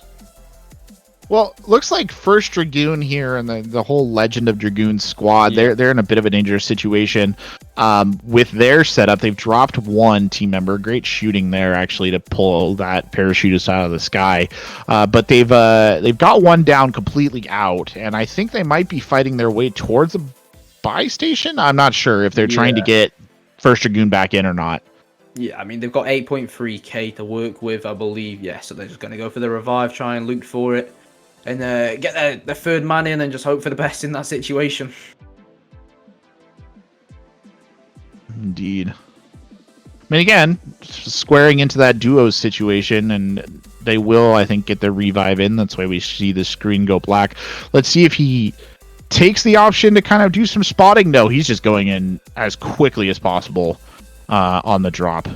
No hesitation there. And interestingly enough, we've seen a situation here where we haven't really seen a lot of the teams in these later stages using that parachutist as an information gathering tool. It's been a strategy that's kind of been neglected in these games.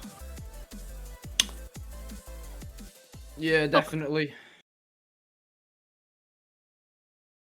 Pull up Dragoons here and we'll just get a look at this. I mean, 7 squads left, 17 people in their game, 11 kills to the name of First Dragoon here. So we'll see what he can do.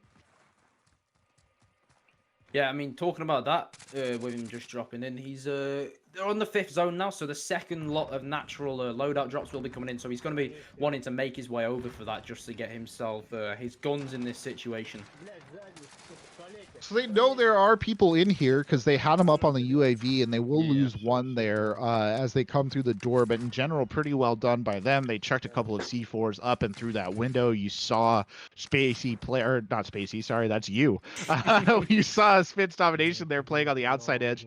Our First Dragoon kind of like looking in to watch and see what they can do. Basically, he was looking, I think, Spacey, for somebody to run out at that point in time through that top window. I mean, sit and wait and hope for the best in that situation, to be brutally honest. The whole idea, like he's saying, was just wait it out and see if they would run into it. But needless to say, it didn't exactly pay off in their favor, did it? No, but he's got his loadout, which is good. You know, he gets take the Bison and the Growl, which I think that's Growl. Nope, it is not. I really need to get the shapes of the gun sound better one of these days. And I would say that this is a problem that was unique to Modern Warfare, but no, it's been that way for all Call of Duties ever for me. They are getting pushed by the ring though, so they're in a bit of a dangerous situation here, Spacey. Actually, truth be told, because they're gonna have to push in. They have no UAV and they have the ring to their back. I don't envy them this. Yeah, definitely. Like we were saying a little bit earlier on in the stream, the zone could be the biggest enemy in that situation because it does so much damage. Inevitably, if you get caught in it, it can genuinely take you down in about 5 seconds flat. But in these later stages, it's just the main opponent if it's not the guys with the guns instead. Well, one of them does go gas mask there. I think we saw First Dragoon. Yeah. He managed to snag that, so that's pretty good. Will be a little bit of an advantage there.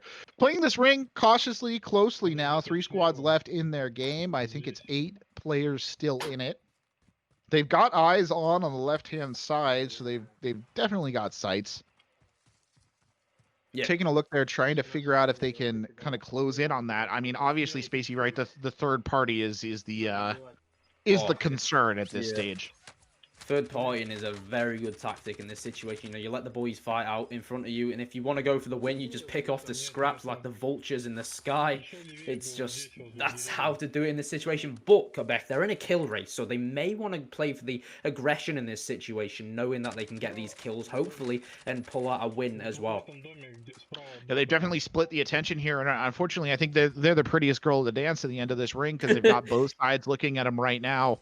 You saw the lens flare there for half a second, so their one opponent definitely has eyes on. Lens flare's back. They're just going to shoot some shots over there, but unfortunately, they're getting pinched on the left-hand side. You see that gun counter coming in. Dr. Rich gets knocked right there. That is unfortunate. Throwing shots on the top of this. Dr. Rich completely out of it. There won't be a revive for him, at least today, as they continue to fire shots down. Always keeping an eye on that left-hand side as well, because somebody is there. Big hits coming in. Has to pop the armor plates almost right away. The second ring is starting to close, or the next ring starting to close in. Somebody's been finished off somewhere, so it's just the 2 squads left with 5 in. So we know that they're up against a full 3 stack here as they begin to rotate around the outside edges of these buildings, looking to see if they can find. There's the pressure coming from someone. Unfortunately, the shots don't land. Now he's stuck between a rock and a hard place. Gets one knock, can't finish him off. That'll be a second place finish for them. Yeah, I mean, second place, not the... I believe that, what is it, 5 points they get from second or 3, something like that. Yeah, they get, 5 for second, as I've just been informed by the producer. Thank you very much. But that's not the biggest deal in the world, because it's only 5 points, and considering the amount of kills they got, 5 points isn't the biggest deal in the world. But when they're 34 kills, but when they're chasing a number this big, they may have wanted to get those extra 5 points. Well, thank you very much, VTS Virus, there for your Twitch Prime subscription. It is very much appreciated. We appreciate all the support, so thank you for your 10 months of Twitch Prime. If we were shilling a little bit harder, we could remind you that everyone who has Amazon Prime has a free Twitch Prime subscription that they can give every month, and maybe your favorite tournament organizer on console could be that, but we're not shilling that hard. So we'll look at our big board here and take a look as a gulag win there in the top left corner for Adzerk. We'll get the squad back in, or we'll get him back in on top of the high building there, and he's got a plethora of loot to choose from there, Spacy, in that top left corner. Yeah, I mean, it's a day out of the shopping mall at this point. He's just got to choose wisely and get the best sort of thing he can establish from that situation. Indeed. Might be swapping some teams around here. Get No Fear Gaming in on the bottom right-hand corner of the big board. So just give us a little bit of variety. See one of our other squads. No Fear, of course, if you've been following our leaderboard, No Fear Gaming is sitting in about 5th place, so they are in the hunt. That 3rd place slot is, truth be told, very tight here, Spacy. It's a matter of inches. Yeah, they're in this situation. They've just got it's a clutching situation right now. They've just got to hope for the best as much as they can do here.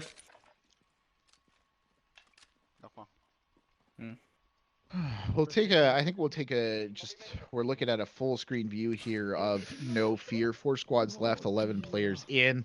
One of our EU teams as well. I think it probably helps that I think they're Italian, if I had to guess. I don't quite remember off the top of my head. Yeah.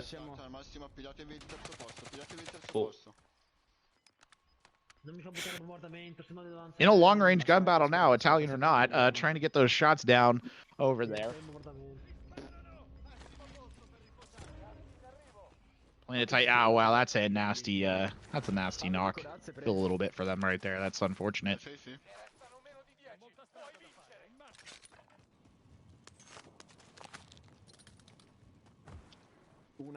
I go back up to the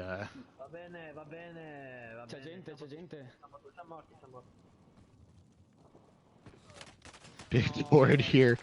Sorry, I was reloading my map. I couldn't really see what was going on. Oh no, he's come right out of the fog and straight into death. And that'll be a 3rd place finish there. This is a bit disappointing, Spacy, all things considered, but hey, what you gonna do? 15 kills in the bank, and we'll head back to the big board. Big board.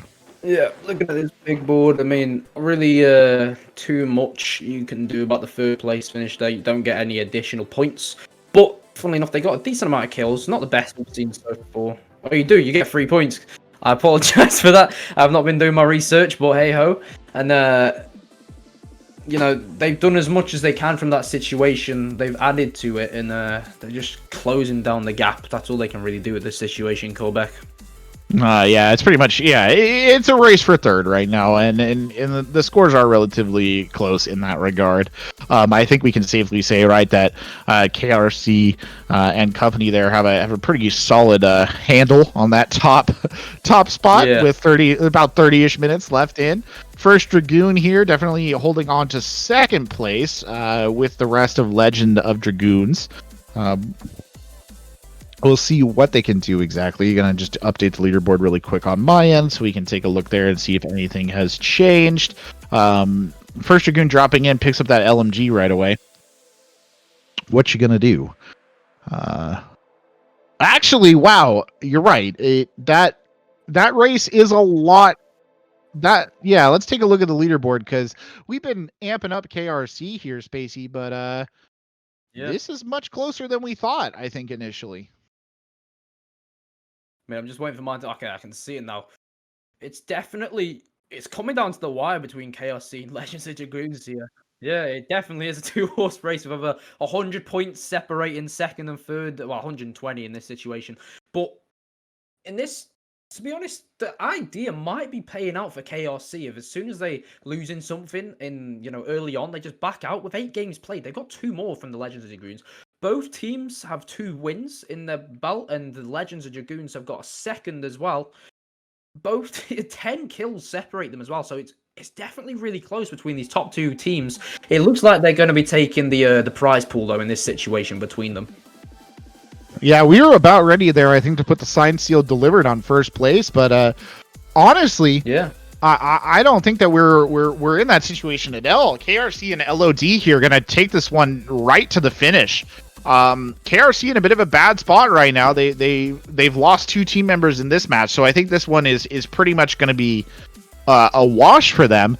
LOD currently in the gulag here, trying to fight this one out, and this is a matter of like a game between these two, Spacey. This is incredibly close. I mean, KRC for once are not having the best game in this situation. Corbec, they're finally having, well, it's still a decent game for them, but it's not their level of game. You know, they've been pulling out these 50 kill games, these 30 kill games left, right, and center all afternoon. But once they have what's normal for the average person, a 5 kill game, and that may lead to hurt them in the end if Dragoon manage to catch them up. This could be the key point in the catch up for Dragoon.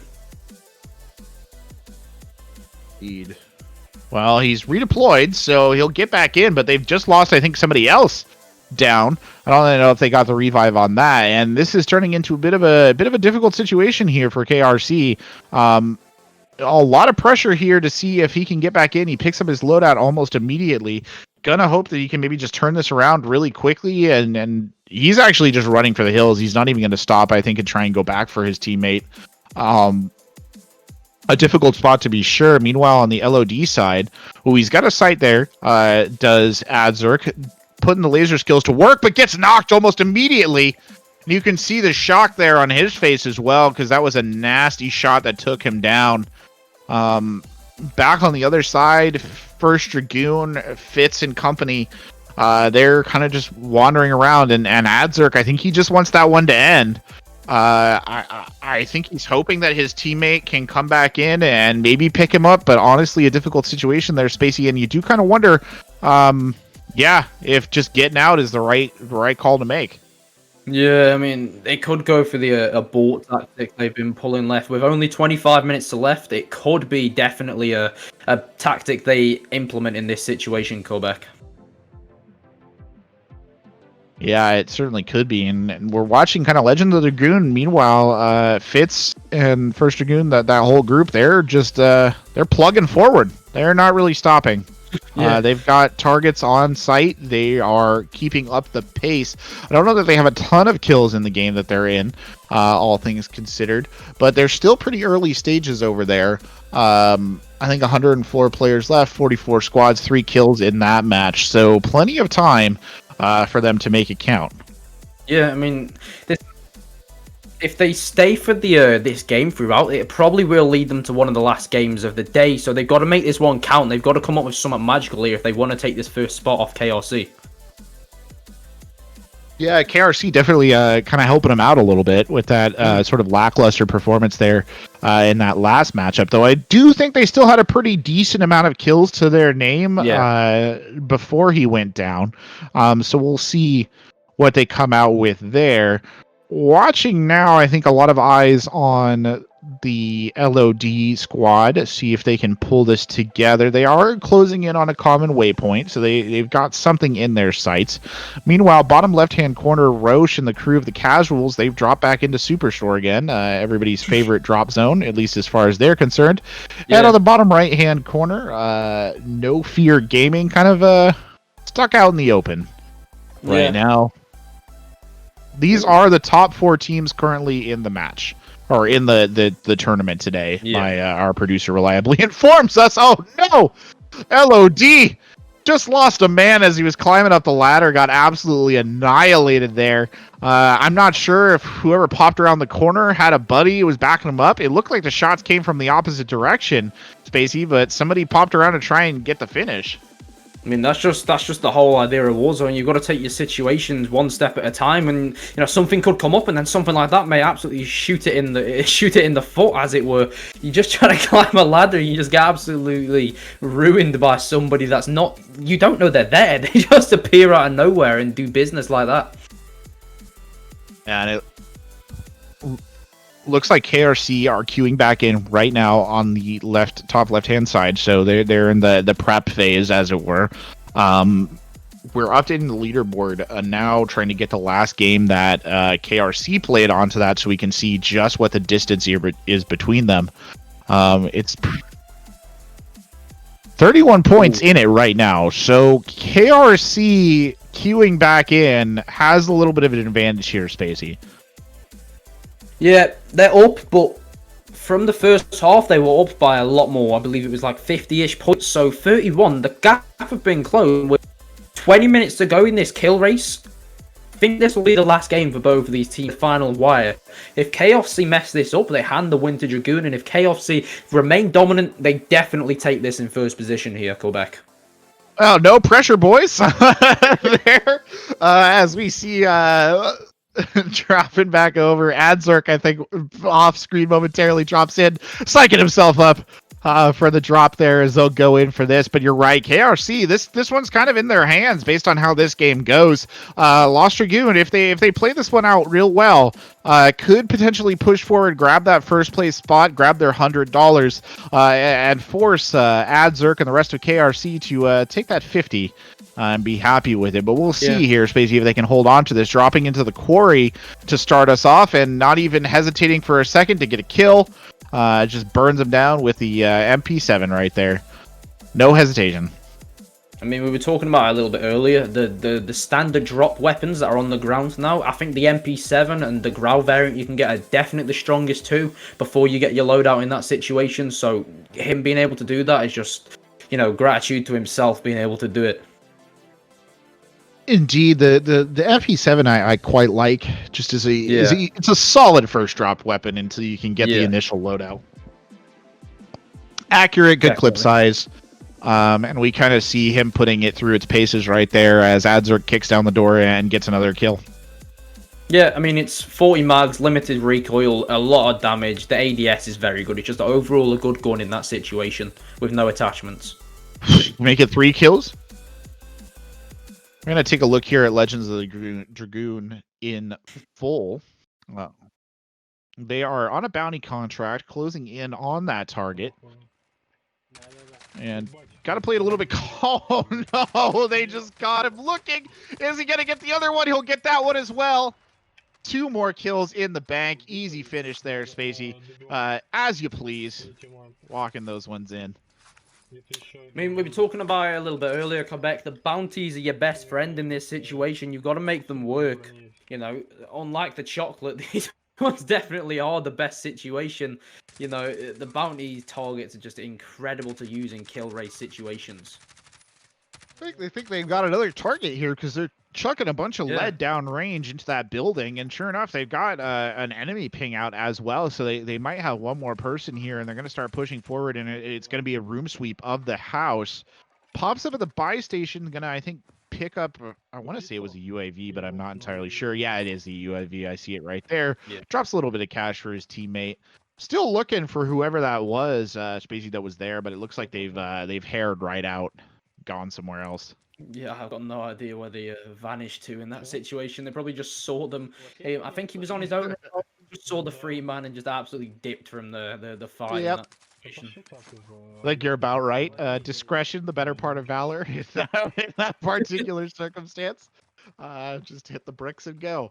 As it were. Dr. Rich there taking the lead as they push into the junkyard, graveyard, boneyard. Boneyard, what have you. Yeah. Just where I love planes that come term. to die. That's the where that's planes the come to die. There Yeah. you go. The boneyard. Sounds like a WWE event, if we're being honest. Probably has been one in the past, all things considered. coming soon. WWE. The Undertaker, yeah. Versus Kane in the boneyard. The boneyard. I'd watch it. Anyway, back on the scopes here. We'll see if they can. I think they've got another bounty contract up. They're trying to close in. Currently hunting one of the members of the FaZe clan, so they're gonna have to be a little careful here. And yeah, there is a fire sale on as well. But the chances of that man being in FaZe clan are very slim, unfortunately. But you know. It's the thought that counts when people put it in their clan tag. Yeah, you gotta treat them. You just don't know. Could be the one. Could be the one member of FaZe clan that's currently playing Call of Duty Warzone. You don't know. Never can be too sure. Oh, shots coming in from the top deck. Not even going to hesitate there to return a little bit of fire. Pops the armor plate back in to restore what he's lost. I think one of his teammates did get a knock there as well.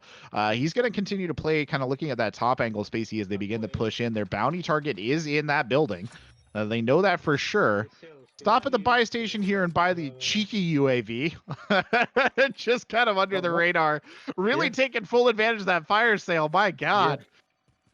I mean, it's definitely the best situation right now. From having a fire sale in the middle of a fight, you can get countless UAVs as they did. Yeah, that was actually pretty clever and kind of funny. And if we're being honest, maybe a little bit of a mistake by the other team. Yeah. Didn't really challenge them on that. And it looks like they've finished off that bounty contract as well. So nothing but positives there as they pop the super UAV, the Blackbird. Yeah, it is the Blackbird. Goes up, and that is a lot of red dots. Tell you what.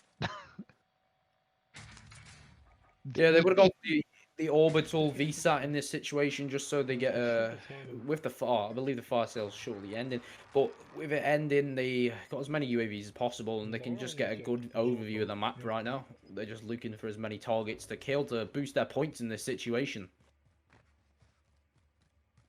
Yeah, it's a big game for them, right? Obviously, so they want to maximize their availability. But I will say, Spacey, that was a very intelligent use of the fire sale to stack up on those UAVs and pop the Blackbird. Is that what I don't think it's actually called that, is it? It's not actually. I think it's called the orbital VSAT on this. I'm not 100% sure though. Blackbird sounds cooler. Straight down the sights there. He's got someone in his targeting, and he pulls out the secondary and gets the finish there. Good job. Well done. Clean.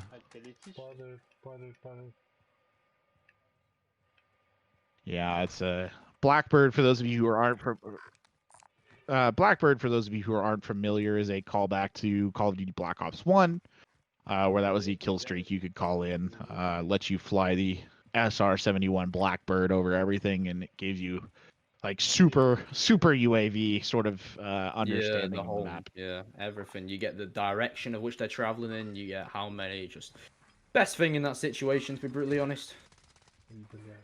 Well, they've got another close down here, but they've lost a squad member here early on, so they will get it down as they push up. But this is not great. They will have to buy somebody back in. They're taking a ton of fire. Oh no! He's down. They both have self-revives. I don't know if they're going to have time to activate them. It's me, QQ gets the self-revive, but he gets burned down. Will he be able to get the other one up before he gets knocked as well? Dangerous situation here.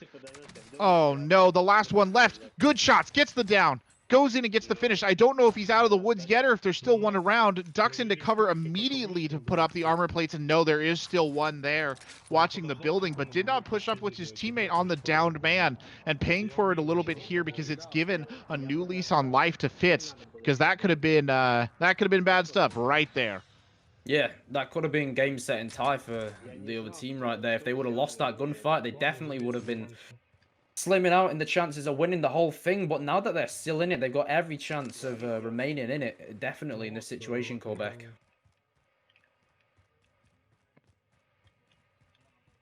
Ooh. So KRC is up 61. They had a quick exit from a map. They're queuing back into another game. Not a lot of time left, about 13 seconds. Popping the UAV. Domination, Fitz domination here. He's got to make a choice, Spacy. Do you try and buy your teammate back in, or do you just take the cap and queue back in for another game? I mean, this late game, they want to play for the win, to be brutally honest, Corbec, because they may know they're behind in points right now. They may have somebody constantly checking up on the scores on the leaderboard, so they need the extra 10 points that the win provides with the extra kills, or just to get themselves in that situation. Well, drop the redeploy there, quick as you please, get their teammate back in ASAP, but they can only get one back in. So it will be Dr. Rich who is coming back. The other will have to remain until they can generate, or until they can actually do that. He might be in his gulag match right now. I'm not entirely sure. That would be my assumption. Yep, sure enough. So they're back in the match there. It's me, QQ, won his gulag game, so they'll be dropping back in, and we'll have the full squad back on the action. And Spacy not far back from where they died. Yeah, I mean, they're going to be able to get their guns. They're going to be able to get their... Well, they're not going to have the exact loadouts. They won't have the perks, unfortunately, because that's how it works. If you die, you no longer get to keep the perks on the ground, but you do get the guns and the ammunition and the armor and the gas mask in that situation from what you want. Potentially the kill streaks as well. Yeah, that individual had pretty much no idea what was about to happen to him there. As he walked around the corner, just got bumped. Good night. Good night, Irene. What more can you say about it? So they're throwing out the cash here. I think just trying to get everybody to a closer level. No, they'll pick it back up. I guess they decided that they didn't need it quite that badly. You know, as you said, Spacy, right? They don't get their perks back, and that is a significant loss. But they do get, you know, something out of it, right? Yeah. A good bit of play there too by Fitz domination to kind of just calmly navigate that, though I think he did have a helping hand from that team that he was fighting, just not aggressively pushing him when they probably should have. But hey, I mean, don't look a gift horse in the mouth. Yeah, I mean, mentioning the perks you were talking about a little bit earlier on, but they're still in. Well, they've just gone into the 4th zone. The 5th zone, another natural loadout drops from the sky, so they'll be able to get their perks up from that loadout and keep the weapons, so it's pretty much just the same as what they were before. They've just got to wait, say, a minute or two. Well, you got to survive a minute or two. Definitely missing probably the ghost there as these circles get tighter and tighter. They'll pop, I think, a UAV here, see if they can get anybody on sites. They do, and kind of the distance back over in the hills area. They're going to try and, I think, just rotate around the edge of the ring. They don't quite want to push in. 14 squads left, 37 bodies in the lobby still. 9 kills, I believe, to KRR, to the name here of Fitz domination. He sees targets over there. He's going to hold fire here for a second. Then he starts shooting. Can't quite finish him off, though. That's unfortunate. Yeah, definitely. Needed that knock right there. Needed to get him down. Instead, they're going to be stuck in a protracted gun battle without their perks. A bit of a dangerous situation, all things considered. Good shots coming down there from the pipe as they begin to rotate around to the outside left, looking to see if they can see somebody coming up, but nobody's really obliging them. That ring, of course, is pinning that other team back. Yep. Now they're coming forward. It's me, QQ, is really taking that kind of like point man position here, Spacy, and presumably will be the first one to run into trouble. No, Yeah, now I mean, they're switching that up a bit. Yeah, the idea of that there is the guy at the front's going to be the soaker in that situation. He's going to take the most damage, but hopefully does do the most damage as well. With his boys sitting back on the long range, putting down progressive fire. Well, they've got a bounty contract now here, so a good opportunity to track and get some kills as that ring gets smaller and smaller, really taking their time, cautiously clearing the house that they're in. Just going to peek that door before banging it open, seeing if you can see anyone. Got hit by something down there in the lobby, Spacey. I don't know if you saw what that was, but you see the glimmer there from the scope, a little bit of lens flare, chucking damage in. But unfortunately, no luck there on that. Loadout drop is incoming, so there it is, and it behooves them. Oh, no, dangerous situation there for Fitz. Kind of got caught. I think he thought he was going to jump through a window there, Spacey, but there was no window to jump through. The downside of the map is it's that big, you can't physically learn the whole map inside and out, so the idea of not having a window there is just something you've got to accept, I'd say, to be honest, Corbec. Yeah, 100%. Trying to push up. He's keeping a very cautious eye up on that top window because he does know that somebody was there. They're slowly making their way towards this loadout drop, but obviously playing it very cautiously. You can see he's got a ping from someone who's up there, so they know that somebody is in this building. It's just a matter of how much time and attention they want to devote to securing their sort of backside here as they try and get their perks back. I mean, they definitely do need the perks, so that is the main idea in this situation. But same again, they don't want to get shot in the back going for it, do they? No, but they successfully pick it up here. Still using the kilo, which is kind of interesting. Yeah. Guess he hasn't heard about the Grau yet. Hasn't converted to the Church of Grau. But, you know, there's always time. Yeah, I mean, you don't always see that. The Kilo's not known to be the best weapon in the game. It's definitely the Grau and the MP5, which we were talking a lot about earlier. But he's running the Kilo and the Renetti, which the Renetti was strong in the Akimbo meta of Warzone, I'd say. Oh, he gets dropped there. Does have the self-revive. We'll use it almost immediately. Dr. Rich, however, will go in with that MP7 and finish off there.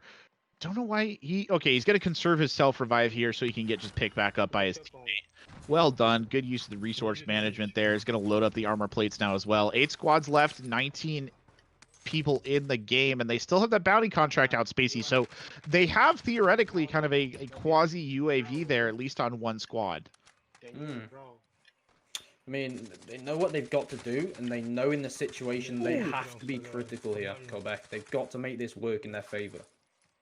Taking a lot of shots from the ground level there, and that's going to cost them quite a few armored plates as they just fight this out. And this is not a gunfight that is going particularly well for them, as they have to put those armor plates back in again. Whoever there is on the low ground really just putting up a lot of pressure, Spacey. There's not a lot they can do.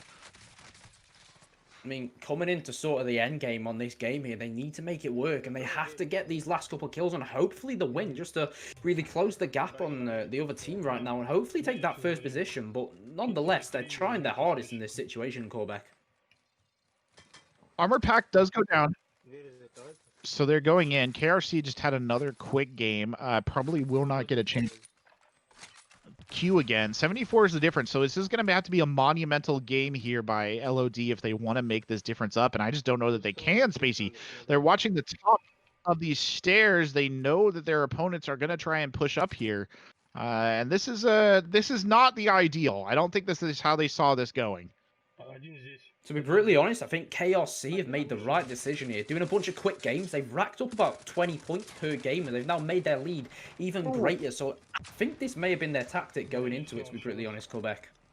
Yeah, he's throwing the C4 out there to get an armor break. His opponents are definitely pushing that staircase, and you can see them come out now. They will down the first guy through the door, probably not surprising. Throws the other C door, but now they're getting pressed from the other side. Whips around, but his teammate is there to cover it. One more coming up. Goodbye, Captain Price. And that's a team wipe there for them. 4 squads left.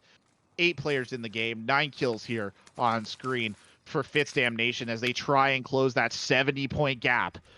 With KRC in the lead. They need a huge game here. They have to win this. There's nothing they can really do in this situation. With 5 minutes to go, there's not enough time to get enough kills in another game. You've got to pump everything. You've got to give your A game in this last game right here. Yeah, they need all 7 kills. Our producer informs us that KRC has dropped into one last game. Obviously going to be very truncated. because of the time frame here. Gonna try and throw some shots down range here is LOD. They have targets in sight. They need these kills. It can't be overstated how valuable these remaining 6 bodies, now 5 bodies left in this, and really only 2 squads, or I should say only 2 people left for them to kill, and I just don't know that it's going to be enough. They've got one. He's in danger. Drops. This is it. And he's got it. So that will be a Warzone win, but is it enough? Oh, yeah, I know. Is it enough? They did what they had to do, but did they do enough to catch up the 70-point difference? They're gonna have time, I reckon, to queue into another game here before the final scores have to be submitted on the hour. So potentially they may be able to do it if they drop like 10 kills in a matter of seconds in this next game they load up into. Yeah, we'll pull, I guess, back out to the big board here so we can get an idea of what's going on. But yeah, KRC, I mean, it was a good game from them, to be sure. Nothing for LOD to be ashamed of there, but is it going to be enough to close that 70-point gap? I mean, it was going to take a big game for them to do that. If they dropped a 50-point game, I reckon it's doable, to be brutally honest. But it's still going to be hard nonetheless. Like, they've got to make it work in their favor loading into this last game. Well, look at the leaderboard right now. KRC is sitting at 9 total games, and Legends of Dragoons are sitting at 6. So this tactic of dropping out of games early to get these extra games and extra kills is proving really, really dominant here, Corbec. I just don't think that they did enough, if I'm being honest, Spacy. Looking at that final score screen, yeah. I just don't think they did enough, and they threw in so much time into that game, and it just didn't reward them in the kills. Like, they got the 10 points for the win, but they just did not get the kills. It just wasn't enough. So the short, sharp games prevail in that situation, you know, dropping in, getting like maybe 5 kills per person.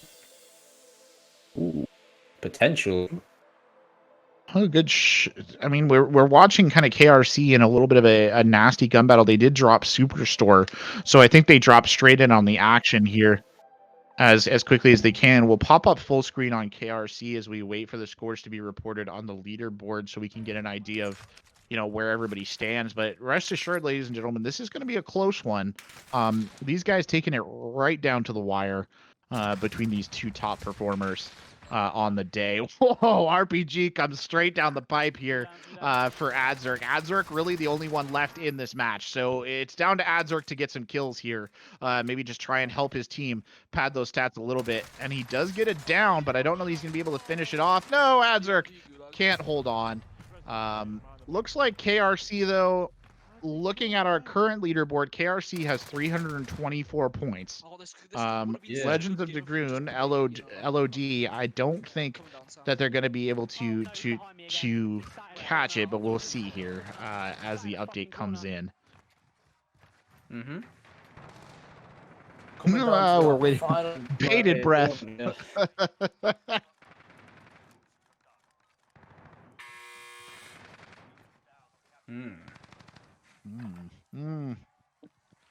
The producer is predicting 101 points. I am not good at math, so I'm not going to even try and second guess that. I'll leave that up to our tournament organizers to figure that one out.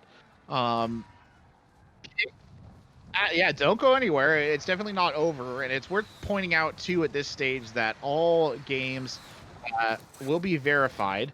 We are at time, so we are in the grace period now. So these teams need to end their matches and report. They basically need to get these kills and get out. I don't really think, Spacy, that we're going to see LOD, Fitz, and the rest really get anything more out of this one. You can see that Adzerk has dropped back into Superstore again. So still just hunting kills and then trying to die, but it's a risky strategy in Warzone, right? Because it's so big. Hold on, I don't know. I mean, that might have been the tactic, to be brutally honest, Corbec. They maybe would have dropped Superstore just to drop a couple quick kills. No, they're better mechanically than most players that are in their lobby, so they think they can outgun them in most situations. So dropping Superstore could have proved in their favor, to be fair, coming into the last, well, the time's up now, but coming into those last couple moments, it could have worked out perfectly for them. We'll just have to wait and see. Well, there's two teams here, one in cop and then one behind. Yeah, and so anything that they do now is not going to count, right? Like any match that they play now, if they queue back in, it's over. Scoreboard has updated, and it looks like Legend of Dragoons is just outside. Yeah. Not close enough. 307. Not going to catch KRC's I want to say 354, but I've just lost my scoreboard, so I can't see it. 324. So 17-point difference between first place and second place. But a hell of a show nonetheless. They tried. They tried very hard, and they were very close. And there's really not much in that space. Yeah, if we're seeing this scoreboard now up on the stream, just take a look at the amount of games played between KRC and Legend of Dragoon. KRC pulled 11 games in total in 3 hours, whereas Legends of Dragoons only pulled out 6. So it's absolutely impeccable. They almost doubled the amount of games and won. But if these scores stay the same, they've won by a couple points, not even that many. It wasn't like the big 51 gap we saw from the halfway point, was it? No, and LOD did a good job there of catching back up, right, and really making something out of this. Because when we were going into the halftime, we did not see anybody putting the screws on, and we did say that Legends of Dragoons, it would be a really hard hill for them to climb to catch up. They very nearly did it, Spacy, to be honest. Of course, it should be noted for everybody who's watching, all these scores are subject to review. Our tournament organizers go back over everything and make sure that, it all came in within the time limit. We have all that recorded. So the scoreboard is subject to change, and the official winner will be released later this evening or tomorrow, announced in our Discord and hopefully on our Twitter as well. So you guys can keep an eye up there. But it has been a great series of games. We've seen some real fine talent on display today, Spacy. Definitely. I've been really impressed between the top 2 teams. They were over 100 points ahead of third place, both of them. So it's absolutely incredible. The level of skill on display from KRC and Legends of Dragoons. They've really put out spellbound performances. Whether they won or came second, both of them should be incredibly proud of what they put out today. Indeed, they should. And let's just take a brief moment here at the tail end of our stream to remind you guys of our charity effort that we're doing here in connection to our Call of Duty Warzone tournaments. The Call of Duty Endowment is a charity that specializes in getting veterans back into the workforce, helping them find, gainful employment, better jobs, whether they're just transitioning out of the military or whether they are some ways along in that process. We here at the Console Gaming League are supporting that to the best of our abilities. We have a campaign drive site. We'll throw up a link here in chat for you guys so that you can take a look at it.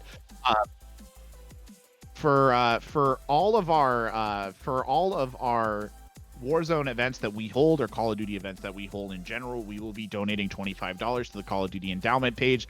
We encourage you to match us, try and help us as much as possible, and do keep in mind that we will be doing maybe some future charity events to try and help with that as well. So just something to be in mind of.